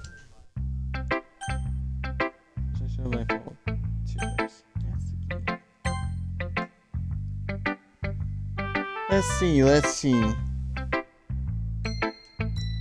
You're certainly enthusiastic today. Of course. You know I like your writing. I'm just surprised. It seemed like you had a lot of trouble admitting that before. Well, of course. I just had to put you in your place a little bit. It's not like... it's not like I was shy or anything stupid like that. Or jealous. I really wasn't jealous. Just because you happen to be a good writer. That's such a dumb thing to get jealous about. Natsuki? What? You're not very confident about your writing, are you? What are you talking about? My writing is obviously the best. Right? It took me a while to figure it out, but I think I finally did. Maybe Natsuki acts so arrogant because she's trying to make up for her own insecurities. If she acts like she's the best, then other people might think that way too. Right. Lyle, please just tell me you like my poems. I don't care if you hate them. Just please tell me I'm the best. I just really need to hear that from someone. I know I sound stupid, but there's a reason I never share my poems before this. Natsuki, because nobody ever takes me seriously. What's the point in sharing my poem if people just laugh and say, "That's so cute," just like you, Natsuki?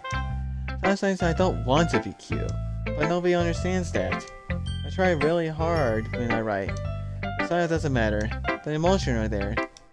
Why can't anyone see that? I just want... Natsuki trails off. Maybe it's because her lips started to quiver. I look down. Fists are clenched really tightly. Hey Natsuki, if you're not careful, you'll rip your own poem. I totally grabbed the poem with my own hand until she relaxes her grip on it. I place it flat on the desk and smooth out the wrinkles that she pulled into it. Don't read it.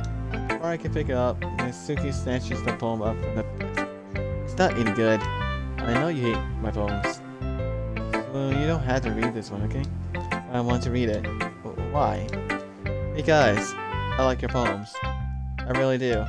Why would I judge you for your style? It's not like my own style is anything crazy. It's true that the first time I read one of your poems, I didn't look much into it. And I know you better now. And it's wrong for Yuri to think your style is more amateur than hers. Yuri, she always means well. Sometimes she's so focused on simple happiness that she doesn't understand what people really want. Yeah, I guess I never really thought about how hard it is for you. And I'm sorry if I was part of that problem. I understand now. You're not just cute. You're a lot more than that. Natsuki, you're doing it again. Once again, Natsuki clutches her phone a little too hard. She looks down, hiding her eyes from me. I never realized how difficult this was for her.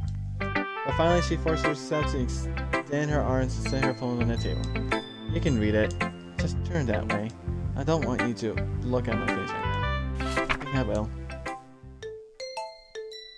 Because you. Tomorrow will be brighter with me around, but when today is dim, I can only look down. My looking is a little more forward, but because you look at me, when I want to say something, I say it with a shout. But my truest feeling can never come out. My words are a little less empty, because you listen to me. When something is above me, I reach for the stars, but when I feel small, I don't get very far. My standing is a little bit taller, because you sit with me. I believe in myself with all my heart, but what do I do when it turns all apart? My faith is a little bit stronger, because you trusted me. My pen always puts my feeling to the test. I'm not a good writer, but my best is my best. My poems are a little bit dearer, because you think of me, because you.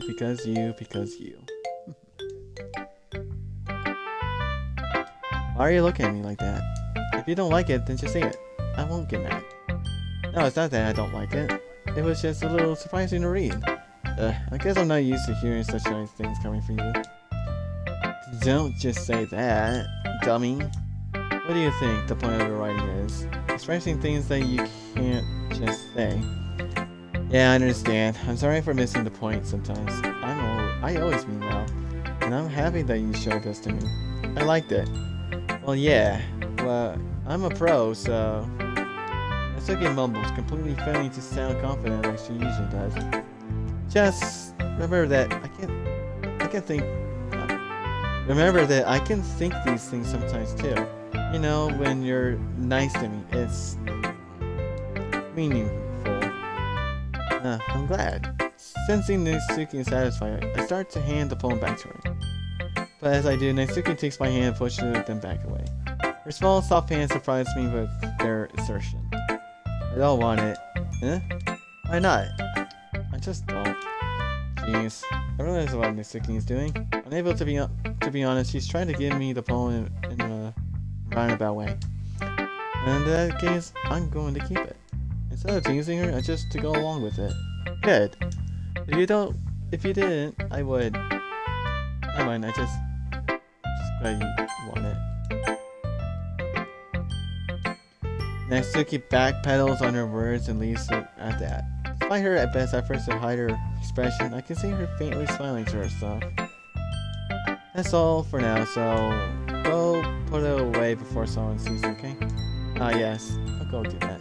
With that, I return to my seat so that I can put away Natsuki's book.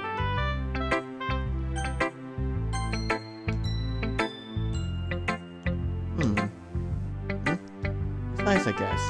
Come on, I can already tell you don't like it. Well, you don't need to worry about that, what I think. After all, you wrote this for someone else, didn't you? Probably Natsuki. I didn't write this for anyone specifically. Maybe. That's not really what I meant, though. That's okay. You're making new friends. Just like I was hoping. That makes me really happy. And you're happy too. And then in this club? Well, of course I am. Good. That's all that matters to me.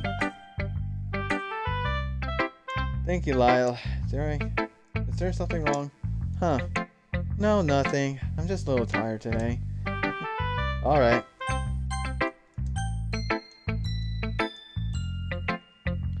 Just tell me if you need anything. I will. Don't worry about me, okay?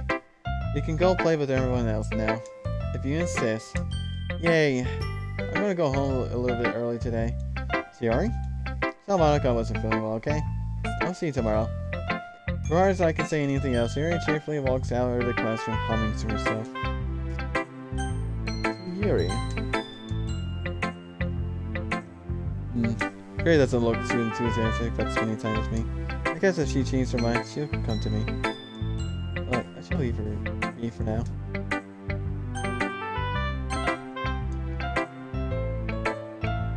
Hi, Lyle. Have you thought about what you want to submit to perform at the festival? Well, being in this club is one thing, but performing in front of a bunch of people? I have to give it some more thought. Okay, no pressure. But whatever you do, I'm sure it'll turn out great. It would also make me happy to see. Anyway, let's take a look at today's poem. Sure, I'll let Monica take the poem I'm holding in my hands. Sticking with the Natsuki style once more, I see. I really like Natsuki. Don't you? Yeah, she's my favorite Doki out of the four. Yeah, that's... Oh, come on, Lyle. It's all feeling suspicious, you know. Spending time with her in the club room every day. Pretending to like the manga that she's into. You know how Natsuki is. If I don't indulge her, she'll end up hating me. No, I think you're misunderstanding, Lyle. It's not like Natsuki just hates anyone who doesn't give her what she wants. Yeah, she's assertive, but she's not that selfish. In fact, I think you're the only one who's indulging her as much as you have. That's all? I kinda knew that, but I just didn't want to admit it. So I just need to ask one thing of you. Be careful, please. Natsuki is kinda unpredictable. A lot of times she doesn't even know what she wants. Also, she's the youngest one here. She might not know how to handle her own feelings properly. What I'm saying is, if something bad happens, then it could end up damaging the club too. And you wouldn't want that to me. And you wouldn't do that to me, right? That's... I'm not sure how to respond to Monica. While I care about her in the club, it's also kind of unfair to bring that up. Well, you're smart. I'm sure you'll do the right thing. Monica smiles sweetly. Anyway, I'll share my poems with you now, right?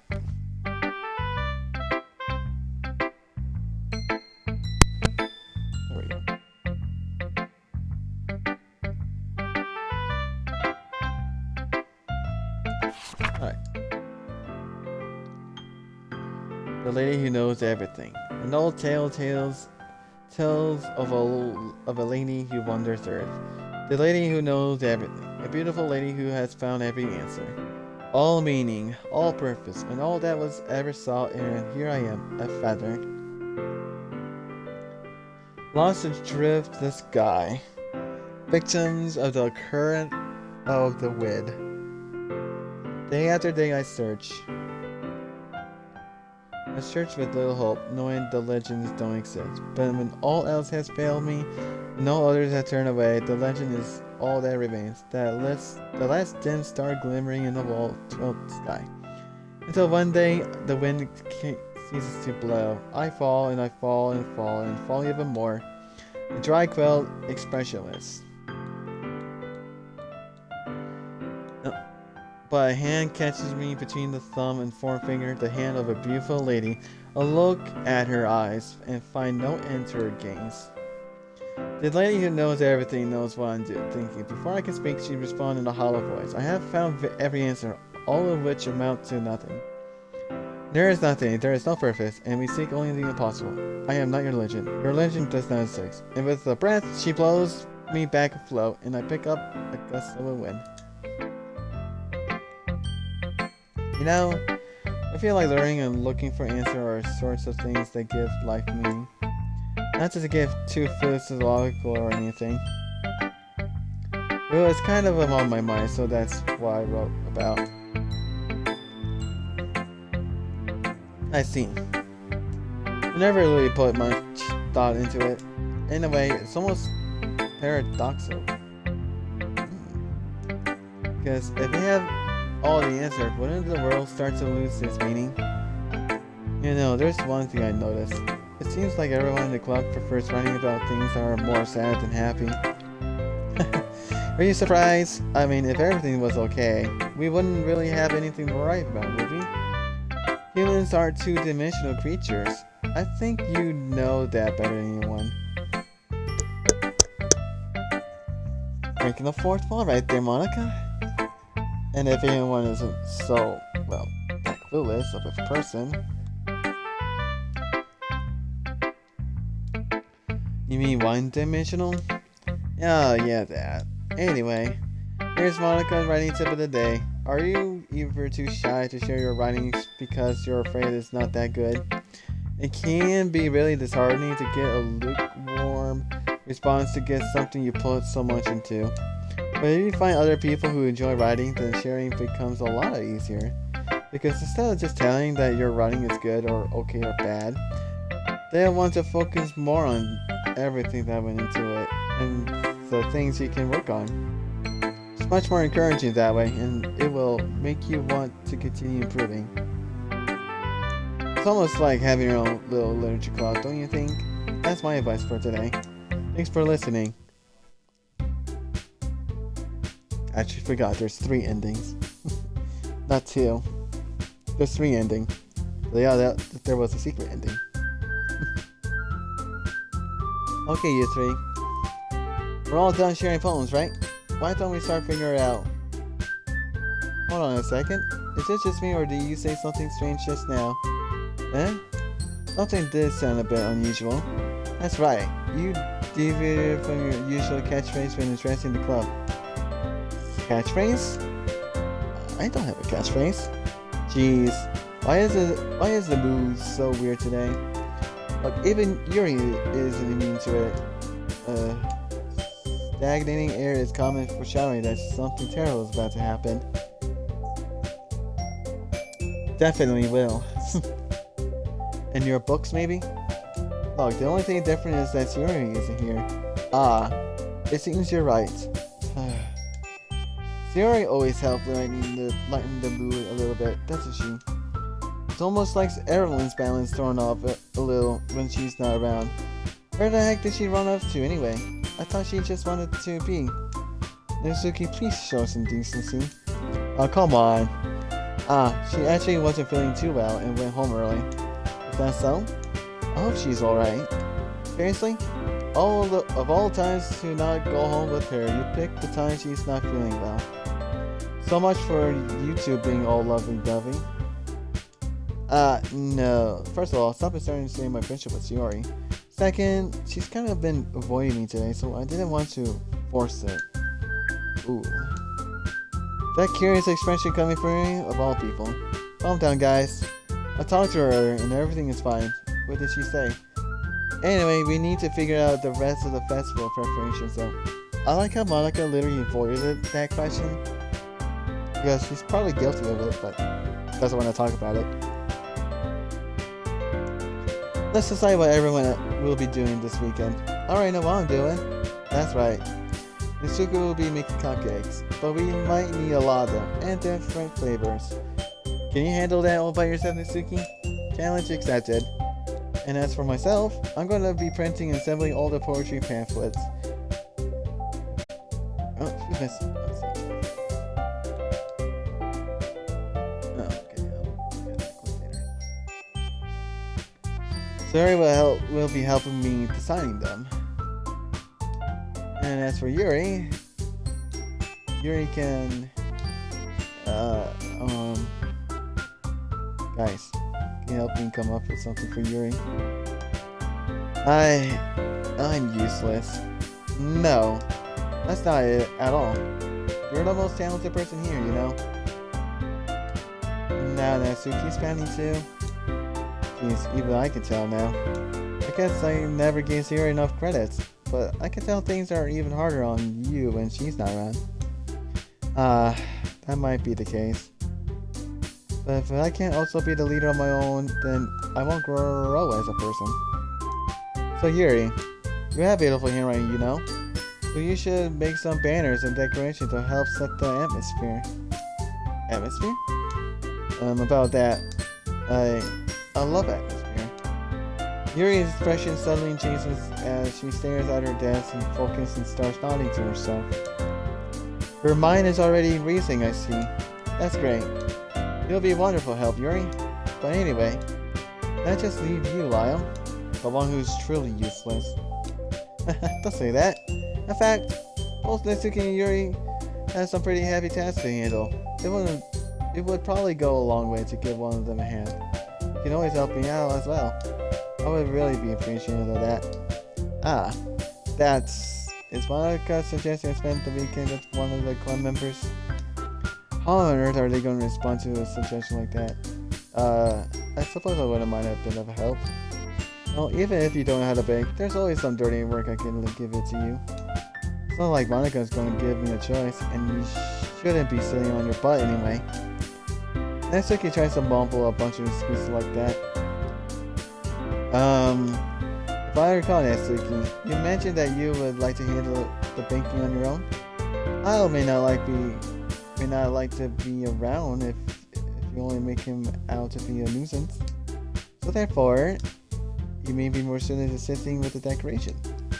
Hold on, I never said that. How hard could it be to make the decoration anyway? Sounds like you're just making excuses for Lyle to... What are you saying?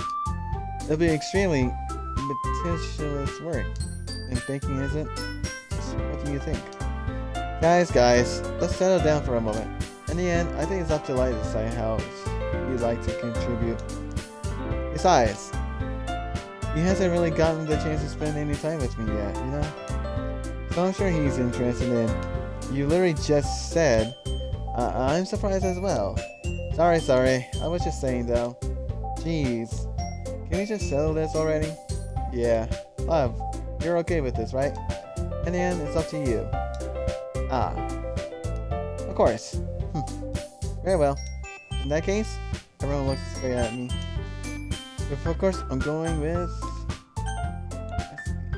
Well, I'm doing her route. Well, baking sounds like it could be fun. And you guys made it sound like a lot of work, so you could probably use 2 people. Don't worry, baking is a ton of fun. You're definitely angry. Just a minute ago you were saying that. That's because... Never mind, okay? Well, anyway, you'll be fine by yourself, right, Yuri? Of course. I'm used to it after all. That's good. Even though Yuri's being melodramatic, it's a little hard to not feel bad. So that's everything, right? anything else we need to talk about? No, I think that's it. Are you guys excited? Yes. Everything except the performance is going to be awesome. I don't think that really counts. What about you, Lyle? Me? I guess you could say I'm interested to see how it'll turn out. That's good enough for me. What about you, Yuri? Yuri? She's still sulking.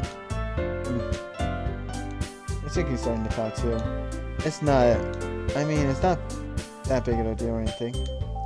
Well, I might not be just that.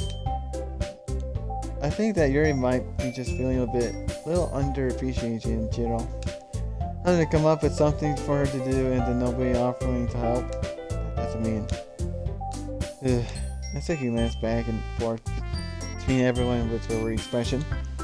Look, Natsuki goes over and puts her hand on Yuri's shoulders. Yuri, you really are the most real talented one here.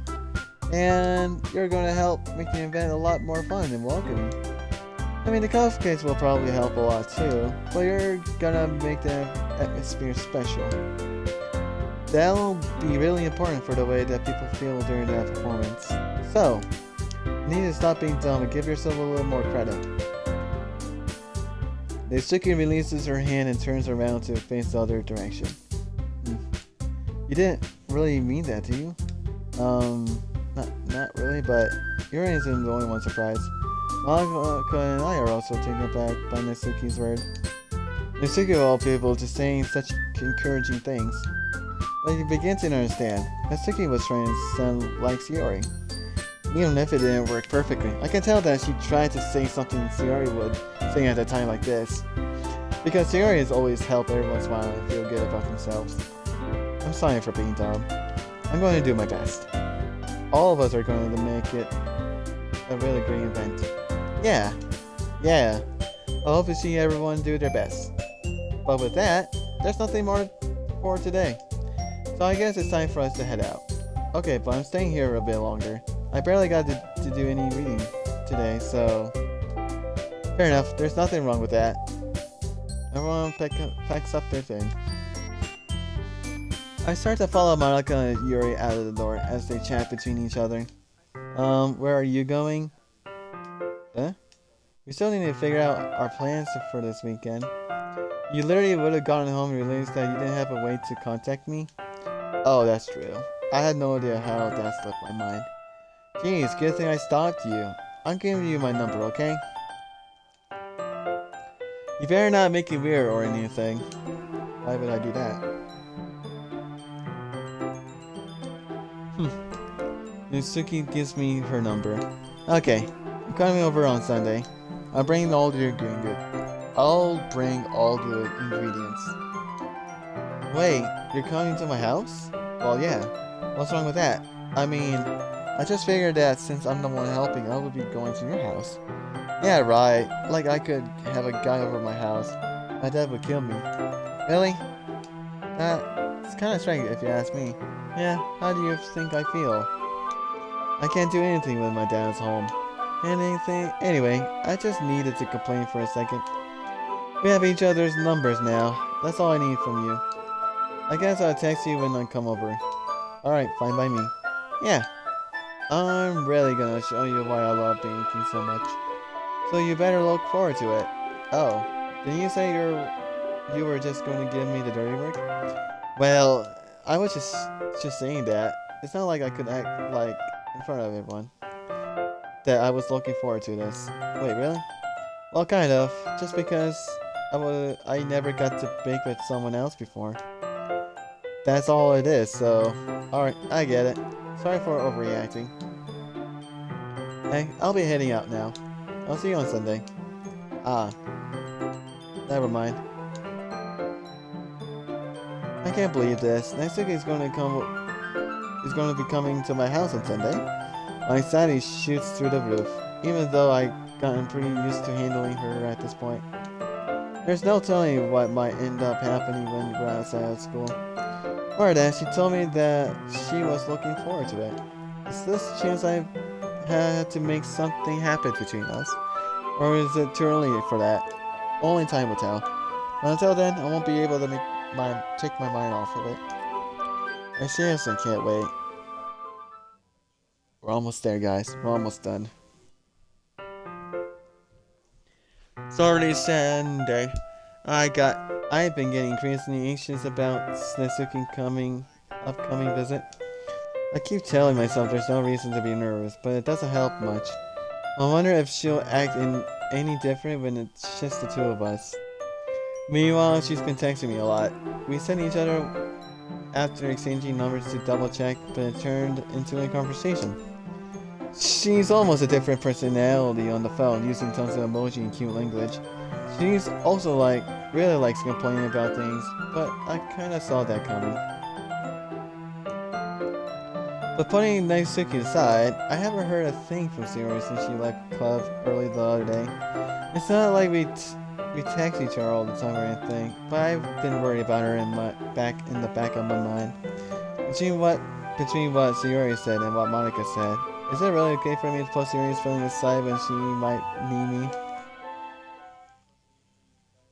I decided to visit Sayori before Naisuke come over. Rather than asking, I simply told her, I'm coming over, much like we've done in the past. Once I reached Sayori's house, I knocked on the door before entering it myself. Again, we used to play it so often that we made it a habit of simply entering each other's house like we're a family. The house is quiet. Sayori isn't anywhere on the first floor, so I assume she's up in her room. It's already strange of her not to run down and greet me. I head up to her bedroom where I finally find her. Sayori? Hi, Lyle. I sit down in her room. Sayori's face is a smile, but it's easy to tell that she's different. There's a minute of silence between us. You haven't come over like this in a long time, have you? I guess you're right. It has been a long time. Not much has really changed, has it? Sayori's room is as messy as it's always been. I also recognize the same stuffed animals and wall decoration that she had for years now. If you come over more often, it wouldn't be such a mess. That's because I end up cleaning it for you. How come you suddenly want to come over today? Aren't you supposed to see Natsuki today? Yeah, but wait, how do you know that? Sayori had already left by the time we decided that last meeting. Monica told me. It's only natural for her to keep me informed about the festival preparation, right? Ah, that's true. What about you? Are you going to help? Are you going to be helping Monica today? Of course, but I'm just helping her online. We didn't plan to meet up or anything. So it's just me. So it's just me and Natsuki then. Yep, there's more silence between us. Sayori stares in a random direction. Everything about her behavior is really uncharacteristic. I finally get to the point. I just wanted to see how you were doing. After you left on Friday, when something's wrong, you can't hide it from me. I know you too well. So, Sayori smiles, shaking her head. That's no good, Lyle. Why can't it just be like it always been? This is all my fault. If I didn't get so weak and accidentally express my feelings, if I didn't make that stupid mistake, then you wouldn't have been worried about me at all. You wouldn't have come here. You wouldn't have even been thinking about me right now. But this is just my punishment, isn't it? I'm getting punished for being so selfish. I think that's why the world decided to have you come over today. It just wants to torture me. Sayori. I grabbed Sayori by the shoulders. What on earth are you saying? Are you listening to yourself right now? I know something happened to you. There's no explanation for you to be like this. So tell me already. Until I know, I won't be able to stop thinking about it. Ah. Sayori gives me an empty smile. You really put me in a trap, Lyle. But you're wrong. Nothing happened to me. I've always been like this. You're just seeing it for the first time. Seeing what? What are you talking about, Sayori? You're really just gonna make me say, aren't you, Lyle? I guess I have no choice this time. The thing is, I have really bad depression my whole life. Did you know that? Why do you think I'm late to school every day? Because most days I can't even find a reason to get out of the bed. What reason is there to do anything when I fully know how worthless I am? Why to go to school? Why eat? Why make friends? Why make other people put the energy and care into waste by having them spend it on me? That's what it feels like.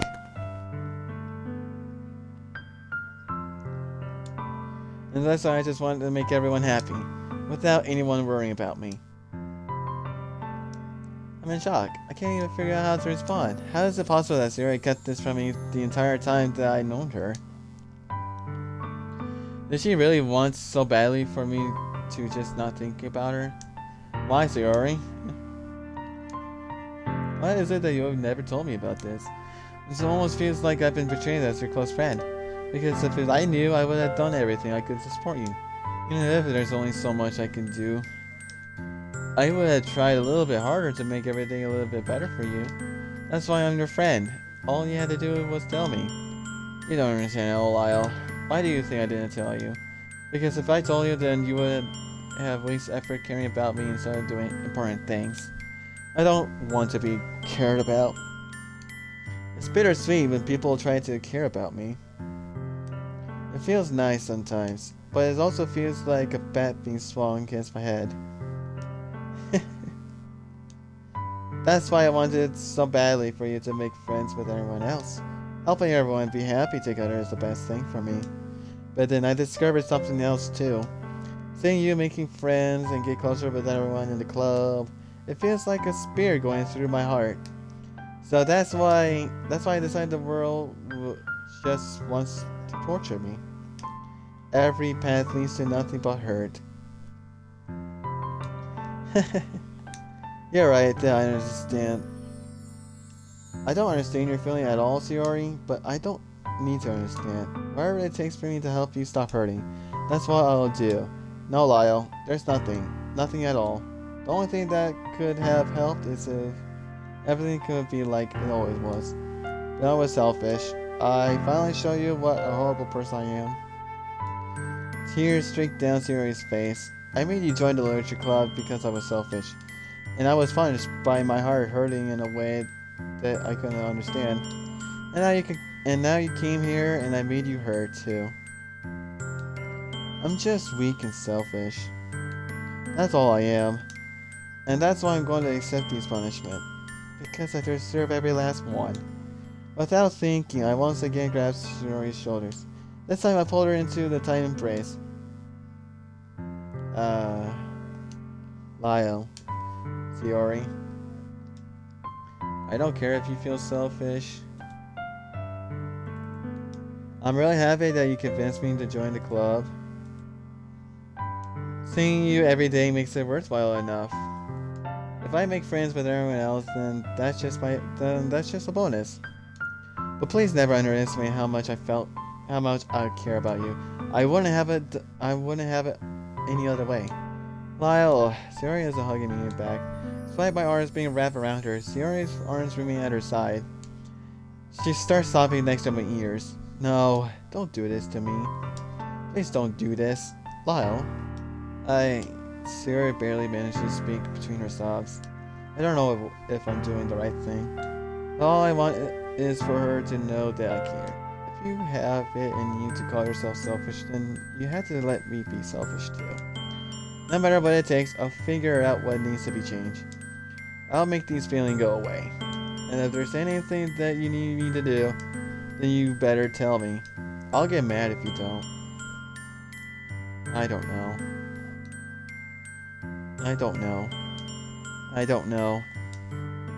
Gently, Sayori finally put her arm around me in return.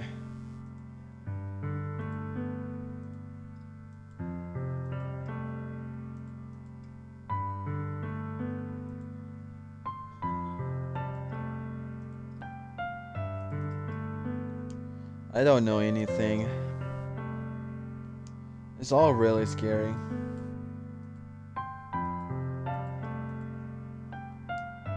I don't understand any of my feelings, Lyle.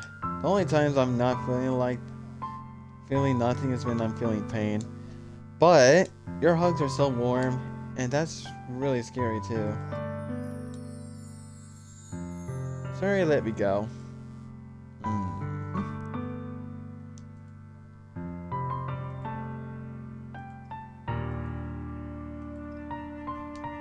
festival is tomorrow.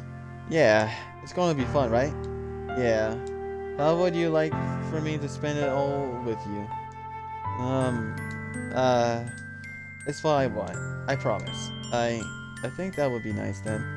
Yeah, sorry by surprise. If I could spend the whole day here, I would. If all days, this has to be the one where I had other plans. Maybe I should cancel.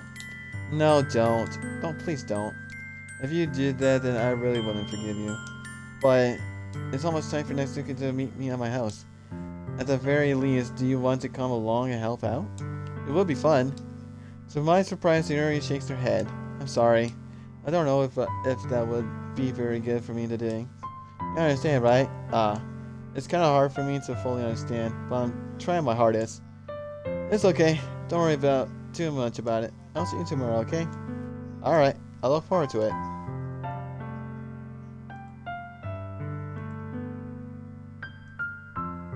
I say goodbye to Sayori and exit her house. On the way home, I find myself still feeling uneasy. I wonder why. Maybe if you're not so dense. Yeah. Even though I do criticize MC a lot, I just can't help it. I guess. I just like to criticize them. It's stupid. It's hard for me to keep thinking about it when Natsuki is about to come over too. I think Sayori is right. I shouldn't be worried too much, and we're definitely going to have a great time tomorrow. If only... I already said this, but... Oh well. Oh, MC. My boy MC. If only you knew what really was happening behind the scene, you know? It's pretty funny, honestly. Let's see here. I should just focus on what's ahead of me. I spent only a few minutes back at home, anxiously waiting Natsuki's arrival. Before I knew it, she texted me to let me know she's outside the front door. Oh, dang. Alrighty.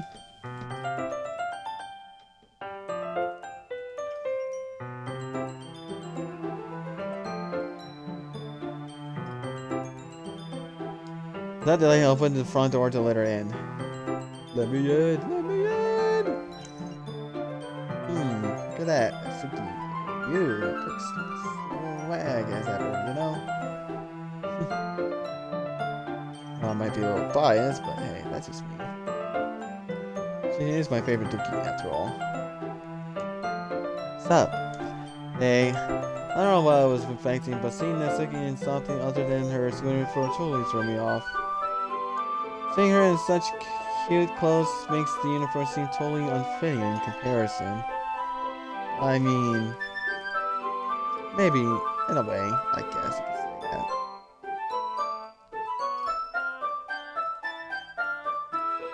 Sorry guys, give me a little moment. Jeez, don't make it feel so awkward already. It's going to be a long afternoon, so don't be weird just because you're not used to seeing me outside of school. Anyway, I'm coming in. I'm coming in. Coming inside the house. Excuse me. I see you brought a lot of stuff. Natsuki is carrying a large bag that is probably full of baking supplies. Probably is, honestly. And maybe it's something to stop Jefferson juicing powers. Well, I didn't want to come all this way to find out that your kitchen isn't equipped for the job.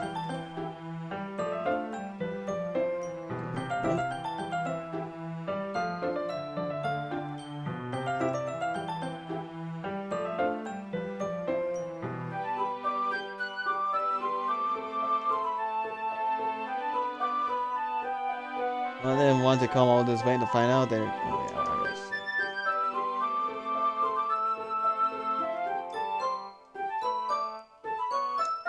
Yeah, I did.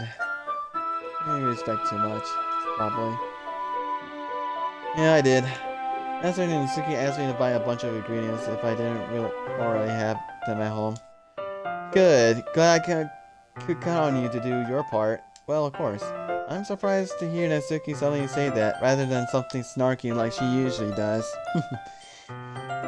I mean, she does say snarky things at just Natsuki mod. Mostly jokes. Or what she feels. I mean, she is a pretty straightforward person. Which I like about her.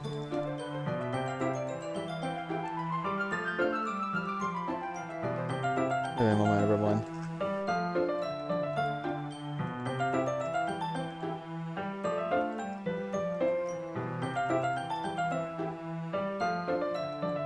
I just like this music.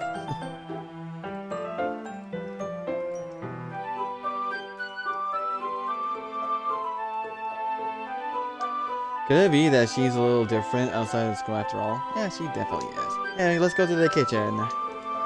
What, you're not even gonna offer to take this heavy bag from me? Where's your hospitality, Lyle? Come on. Since when did I need to be a gentleman? I grabbed the bag that Suki holds out to me. This is ridiculously heavy. I carried that all the way here. Are you impressed? I see now. Yeah, I am impressed, Natsuki. It seems like I always underestimate you. It's because I'm so small, isn't it? I mean, yeah, to be fair. You jerk. Natsuki hits a fist into my chest. Hey, your size has nothing to do with it. You really hate being small that much. It's not like I hate it. I mean, sometimes I like proving people wrong when they only think I'm worth my size.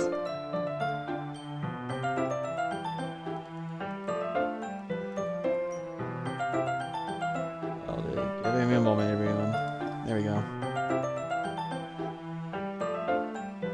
It's fine when I get to be small and also better than other people.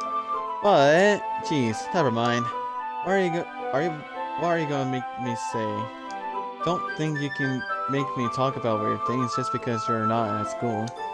Are we getting started or what? There's a lot of stuff I gotta teach you.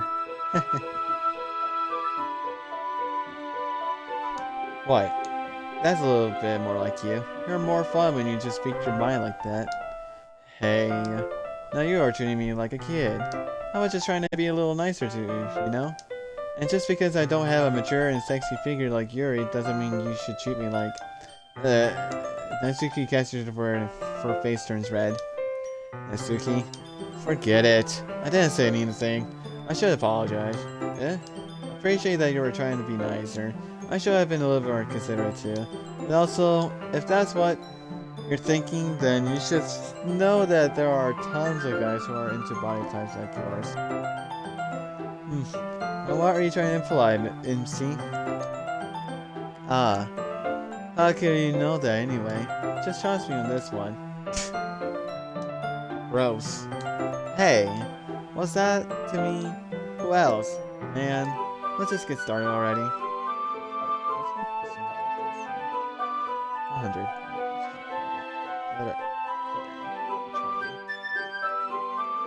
Haha, you get all sour when a girl calls you gross. I finally found your weakness, Lyle. Natsuki smiles deviously. Please spare me. Well, if Natsuki decides to dish out more insults like that, there's no way I'm not fighting back. But she's satisfied enough for now. Finally, starting to pull things out of our bag so we can get started. Far along, the whole kitchen is a mess. Spoons, dirty bowls, flour, spill fluid, and plastic bags are strewn about every countertop. The mixer isn't big enough to make all the batter at once, so we had to do it several times. Meanwhile, Natsuki is babysitting all of my movements to make sure I don't mess up her precious baking. Where do you put the food coloring? The batter is going in the oven soon, so I need to fill the trays. I think it's still in the bag next to the table. What are you using it for? To color the batter, of course. I'm making each tray in a different color. That way, even if the flavors aren't different, everyone can still pick their favorite. Ah, that's a cute idea. Are we doing anything like that with the icing? Do you want to? You're asking me? I don't really have a preference, so... Come on. You're not putting any heart into this at all. Can you at least try to have fun? I'm having fun. I'm not really sure what Natsuki is trying to get out of me. Meanwhile, I see her separate the batter into smaller bowls and put a few drops of food coloring into each. Ah, that does look pretty cool. See? It's not like baking is just about following instruction. The presentation is where you get to be creative and having the most fun. It's a million times more worth it in the end if just looking at it makes everyone like eyes lighting up. Like the ones you made on my first day, huh? I recall Natsuki proudly presenting her cat-shaped cupcakes in Shiori, and Monika's delight expression. I need my glasses too.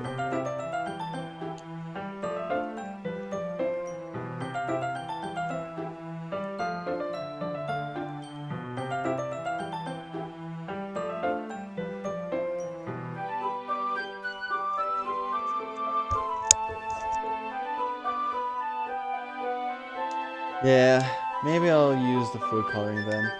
Sounds like you're starting to understand. Just make sure you completely finish mixing the icing before you mess with the food coloring. Yeah, it's getting there. We're using this electric mixer for the batter, so I got stuck with a whisk and a huge bowl for the icing. The icing's still all lumpy. Are you even trying? Well, yeah. It'll just take a little longer. Jeez, I'll be here all night if you do it like that. Here, look. Natsuki grabs the whisk from me and uses her other hand to tilt the bowl back. You really need to beat the crap out of it. After a few seconds, the consistency of the icing has already improved. See?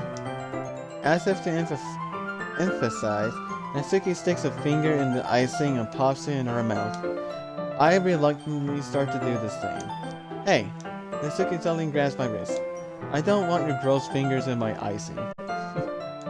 Your icing, eh? Are you forgetting who did all the work? I start to fight back, trying to inch my finger toward the bowl. Don't make me beat the crap out of you next. I'd like to see you try. I push harder, just enough for my finger to reach the icing. I mean, to be fair, icing is good. It really depends on which brand it is. I triumphantly scoop some with my finger, just as Natsuki tugs with all her might. The force of Natsuki pulling me causes me to stumble, making her stumble in turn. Gross. You got it on my face. Whose fault is that? There's a big blob of icing on Natsuki's cheek. She tries to reach it with her tongue before it's too far away. Jeez. You know what? Take this. Natsuki instead wipes it off with her fingers before shoving her finger towards my phone face. You wish. I'm faster. I grab her wrist with my hand before it reaches my face. Natsuki tries to use her other hand to fight back, but I grab that one as well. Stop. Not until you apologize for calling me gross. I'm fine. I'm sorry for calling you gross. You know I don't mean it. It's just fun seeing you react to it. You do that to me all the time, you know. Saying dumb things just to get a reaction out of me. You really shouldn't tease girls like that. Is that so? Look at that bit though.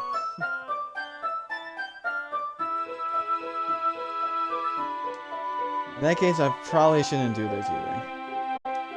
I take Natsuki's finger and put it in my mouth, licking off the ice. What? Did you just see it?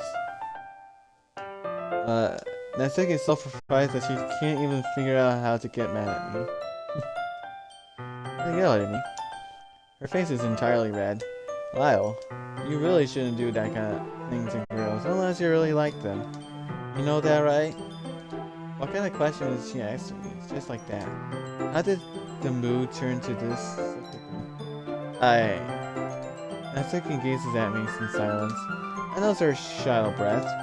Why am I starting to feel dizzy? I fucking wonder why, other me. You're so goddamn oblivious.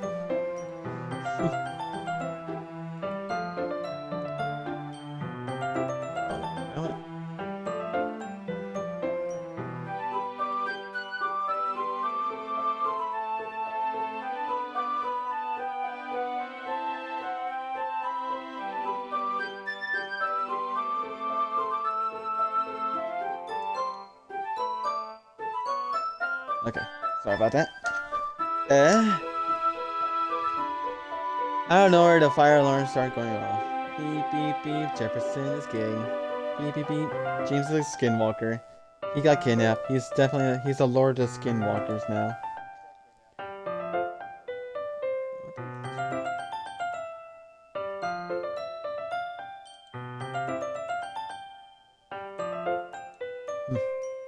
Everyone has their own opinion, I guess, James. Natsuki rushes over to the cover. To the oven. Cover. Is something burning? I thought you didn't put the cupcakes in yet. No wonder, you left a dirty tray in here, dummy. How can you make a mistake like that? You should have checked before turning the oven on. Don't blame me for your mistakes. Jeez. Natsuki used an oven mitt to grab the blackened tray out of the oven. She sets it on top of the stove. In another moment, the fire alarm stops. Anyway, I'm putting them in the oven now. Yeah, the tension from the moment before still lingers over our heads. The moment has already been lost. I watch as Natsuki slides the cupcake trays into the oven. Then I reluctantly pick up the whisk and continue with the icing, like nothing ever happened. So close, so far. Ah, that smells so good. You know what?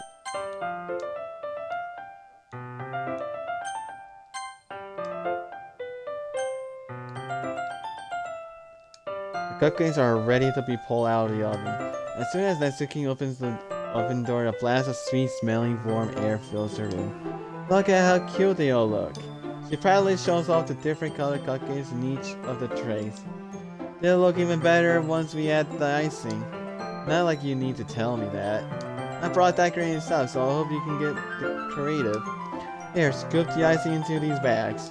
And Natsuki hands me some plastic bags. Have these nozzles that will make it look nice and fluffy. This one can make flare. This one can even make flowers.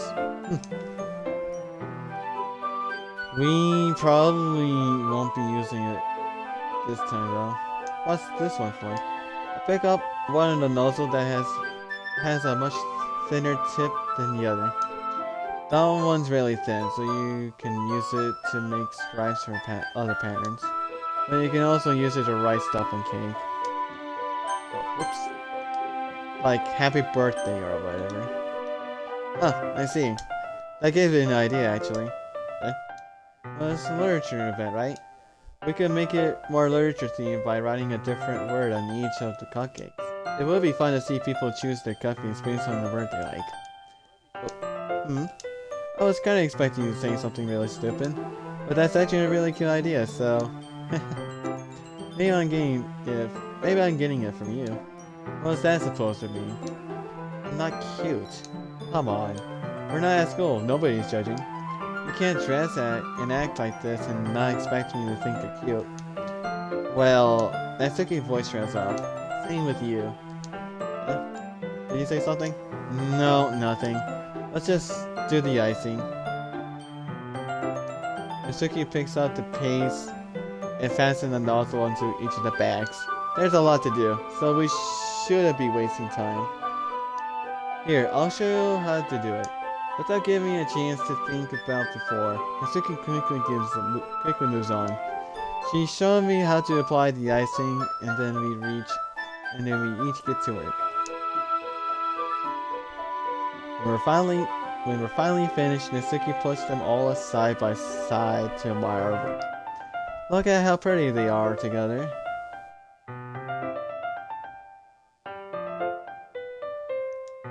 Yeah, they are, aren't they? I wish I could have one now. Oh, there's no reason you can't, right? I don't see any harm in that. Well, yeah, but my dad's making dinner tonight, so I really need to save my appetite. Sorry, seriously, exact opposite in that regard. If she was here, we'd probably be down 10 cupcakes already. And she would still eat dinner. Come on, that's just unhealthy. Besides, when my dad cooks, I need to eat as much of it as I can. Well, anyway, I was hoping we could have time for manga, but I need to be home from dinner. Alrighty, that's a shame. It's your fault for working so slowly. You should have thought about that. It's not like you always had this chance. And, as usual, natsuki plays the play on me. You can't bring the cupcakes tomorrow, right? If you and Shiori each carry some, then you can probably do it in one trip. Yeah, I can do that. And don't worry, I won't let her eat anyway. I wish she would listen to me the way she listened to you. Ah, yeah. I again think about the conversation I had with Shiori earlier today. I felt so hopeless. Shiori always does listen to me, but at the point, it felt like she couldn't listen to me at all. Okay, I'm all packed up. Good work today. You too. I'll walk you out, I guess. Just like that, and Suki's already about to leave. Feels like the afternoon went by in a flash. More than that. Did I even take the opportunity to get closer to her, like I wanted? Well, I guess I'll be off then. Thanks for all the help and everything. I'll see you tomorrow. Wait, Natsuki. Eh? What you said before, about not always having this chance. It doesn't have to be that way at all. I had fun today. Show me how fun baking can be, like you wanted. But aside from that, you can come over any time, okay? I think that, if possible, I'd like to spend more time like this. If you want to read manga or go out somewhere, do you really mean that?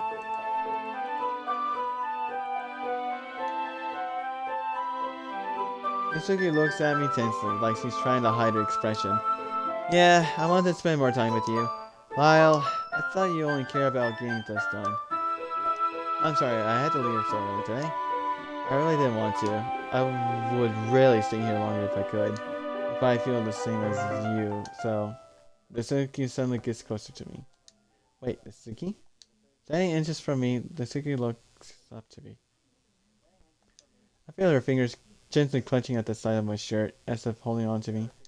Her rose-colored cheeks and matching eyes fill my vision, along with her slightly parted lips. What is happening? My head starts to go dizzy as I feel her soft breath against me. I felt it. For a while now. Natsuki suddenly jumped back. Shiori? Eh? Ah. Hi, Lyle. Shiori? Just now we weren't. It's okay, Lyle. I just stopped by to say hi. Ah. Well, you should have come a little earlier. I'm already on my way out, so... Oh, really? That's too bad. Yeah, well, I'll still see you at the festival tomorrow, so it's fine. Just don't eat any cupcakes before then. Anyway, later. Clearly flustered, Natsuki hurries off and Shiori waves goodbye. Shiori? I thought you didn't want to come over today. Well, I tried to stay in my room, but my imagination was really being mean to me. So I had to come here and see it for myself. See what? What are you talking about? You know, how much fun you were having with Natsuki, and how close you got to her. It makes me really happy that you made such good friends. That's all that matters to me. Tears start to fall down Shiori's face. That's all that matters to me. Why am I feeling this way, Lyle? I'm supposed to be happy for you. Why does it feel like my heart is splitting in half? It hurts so much. Everything hurts so much. This would be so much better if I could just disappear. Sorry, don't say that. It's true, Lyle. If I wasn't here, then you wouldn't have to waste your sympathy on me. You wouldn't have to put up with me being selfish. Monica was right. I should just... Monica? Monica was right about what? Shiori? What I said before is true. I'm not gonna let this continue. Caring about you like this isn't the burden your mind is making it out to be. It's something that makes me happy. It's something that I wouldn't trade for anything else. So even if it takes an entire lifetime, I'm gonna be by your side until you don't feel any more pain. But Sari looks away. I put a hand on her shoulder to reassure her. I'm scared, Lyle. I'm really scared. What are you scared of, Sayori? I'm scared that I might like you more than you like me. Sayori? It's true, isn't it? I was weak and started to like you too much. I did this to myself. Lyle. I like you so much that I want to die. That's how I feel. And and that's enough, Sayori. I don't want you to hurt anymore. I slid my hand down Sayori's arm and squeezed her hand in mine. Do you remember how I said I always know what's best for you? Do you still believe me? Relentlessly, Sayori nods, even if you don't understand all of your own feelings. I know what you need most right now, and that's what I'm going to give to you. Sayori, I love you. Eh? Those are my true feelings. So, there's no way you could like me more than I like you. I should have realized it sooner. But spending time with everyone at the club, making new friends, and having fun with you every day, and helping realize that you are truly the most important person to me. That's why I'll accept any of your burdens. As long as we continue like this every day, with you by my side, then I know we'll both be happy. Lyle. Suddenly, Siri wraps her arms tightly around me. Lyle, is this really okay? Yeah. I held her in my arms and pulled her closer. You'll never have to let go of me again. I love you, Lyle. I want to be with you forever. Me too. I feel Sayori's grip around me weaken a little bit. What is this? Sayori?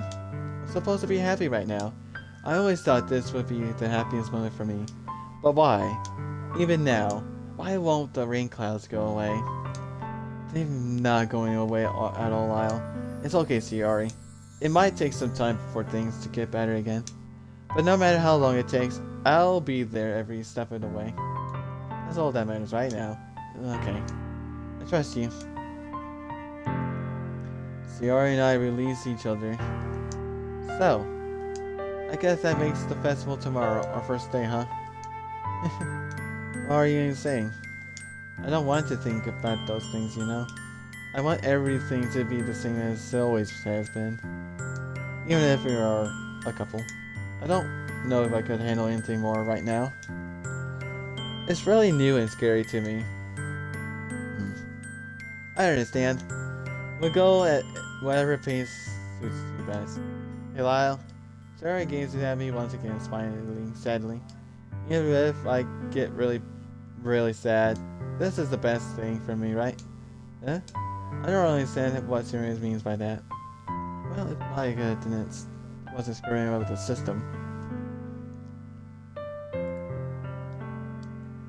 Are you saying that it's okay that it's making you sad, Siri? I don't know. I don't understand what I'm feeling. I felt like a bunch of thorns when you told me you love me. But that's why I want to trust you. You know what's best for me. Yeah, I do. That's my promise. I say that, but in reality, I never felt more uncertain when it comes to Sayori. I know that I love her and she loves me, but I'm having as much trouble understanding Sayori's feeling as she is. Even though I can comfort her, I keep wondering if I could be doing something more or something different. I know these thoughts will continue to plague me until everything are back the way they were. Is that what Sarah meant by not wanting anything to change? I don't know, but I know that I'll give it everything I got. Sarah is the most important person to me, and I'll do whatever it takes to have a happy future with her.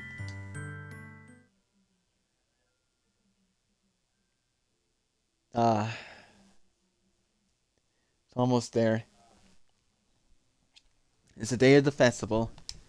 Of all days. I expected this to be one where I'd be walking to school with Yori, but Yori isn't answering her phone. I considered going to her house to wake her up, but I decided that's a little too much. You should have. God damn it, me. What were you thinking? Meanwhile, the preparation for the event should be nearly complete. I managed to carry all the cupcakes myself by carefully stacking two trays. Natsuki is already texting up a storm, but I can't respond thanks to my hands being full. Funnily enough, I probably feel the same way as Natsuki about the event. I'm more excited for it to be over so I can spend time with Shiori and Natsuki at the festival. But knowing Monica, I'm sure the event will go great too. Lyle, you're the first one here? Thanks for being early. That's funny. I thought at least Yuri would have been here by now. Monica is placing little booklets on each of the desks in the classroom. They must be the ones she prepared that have all the poems for performing. And then I found a random poem online that I thought Monica would like and submitted it. So that's the one I'll be performing. I'm surprised you didn't bring Yuri with you. Yeah, she overslept again. That dummy. You think that on days on days this important, she try a little harder? I say that, but I suddenly remember what Suri told me yesterday, and suddenly I feel awful knowing it's not nearly that simple for her. I only said it because it's the way I'm used to thinking, but maybe I should have gone to wake her up after all. Yes! She would not have killed herself, but fucking other fucking lies.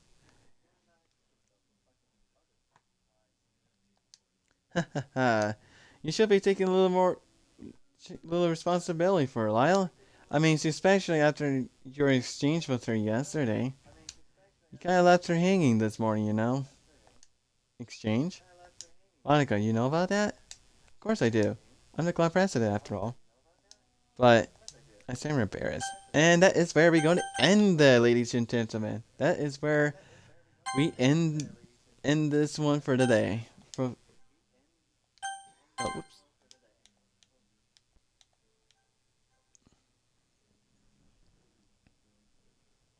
We're going to save it right here, right now. Yeah. Yes. There you go. All three goals are completed. I got all three girls good to go. I don't know if I did the right thing, but oh well. If I didn't, I might as well get the bad ending first, and then do a lot of things off screen to do the right way.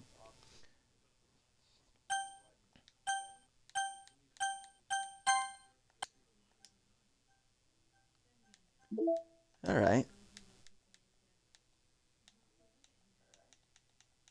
All right. All these side stories are now unlocked.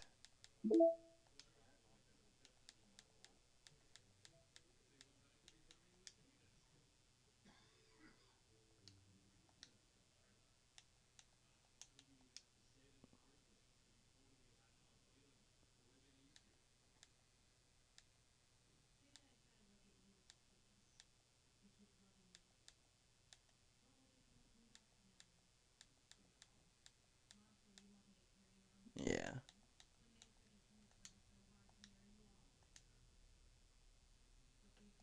Hmm. Yeah. Let's just set this as my wallpaper. It looks nice.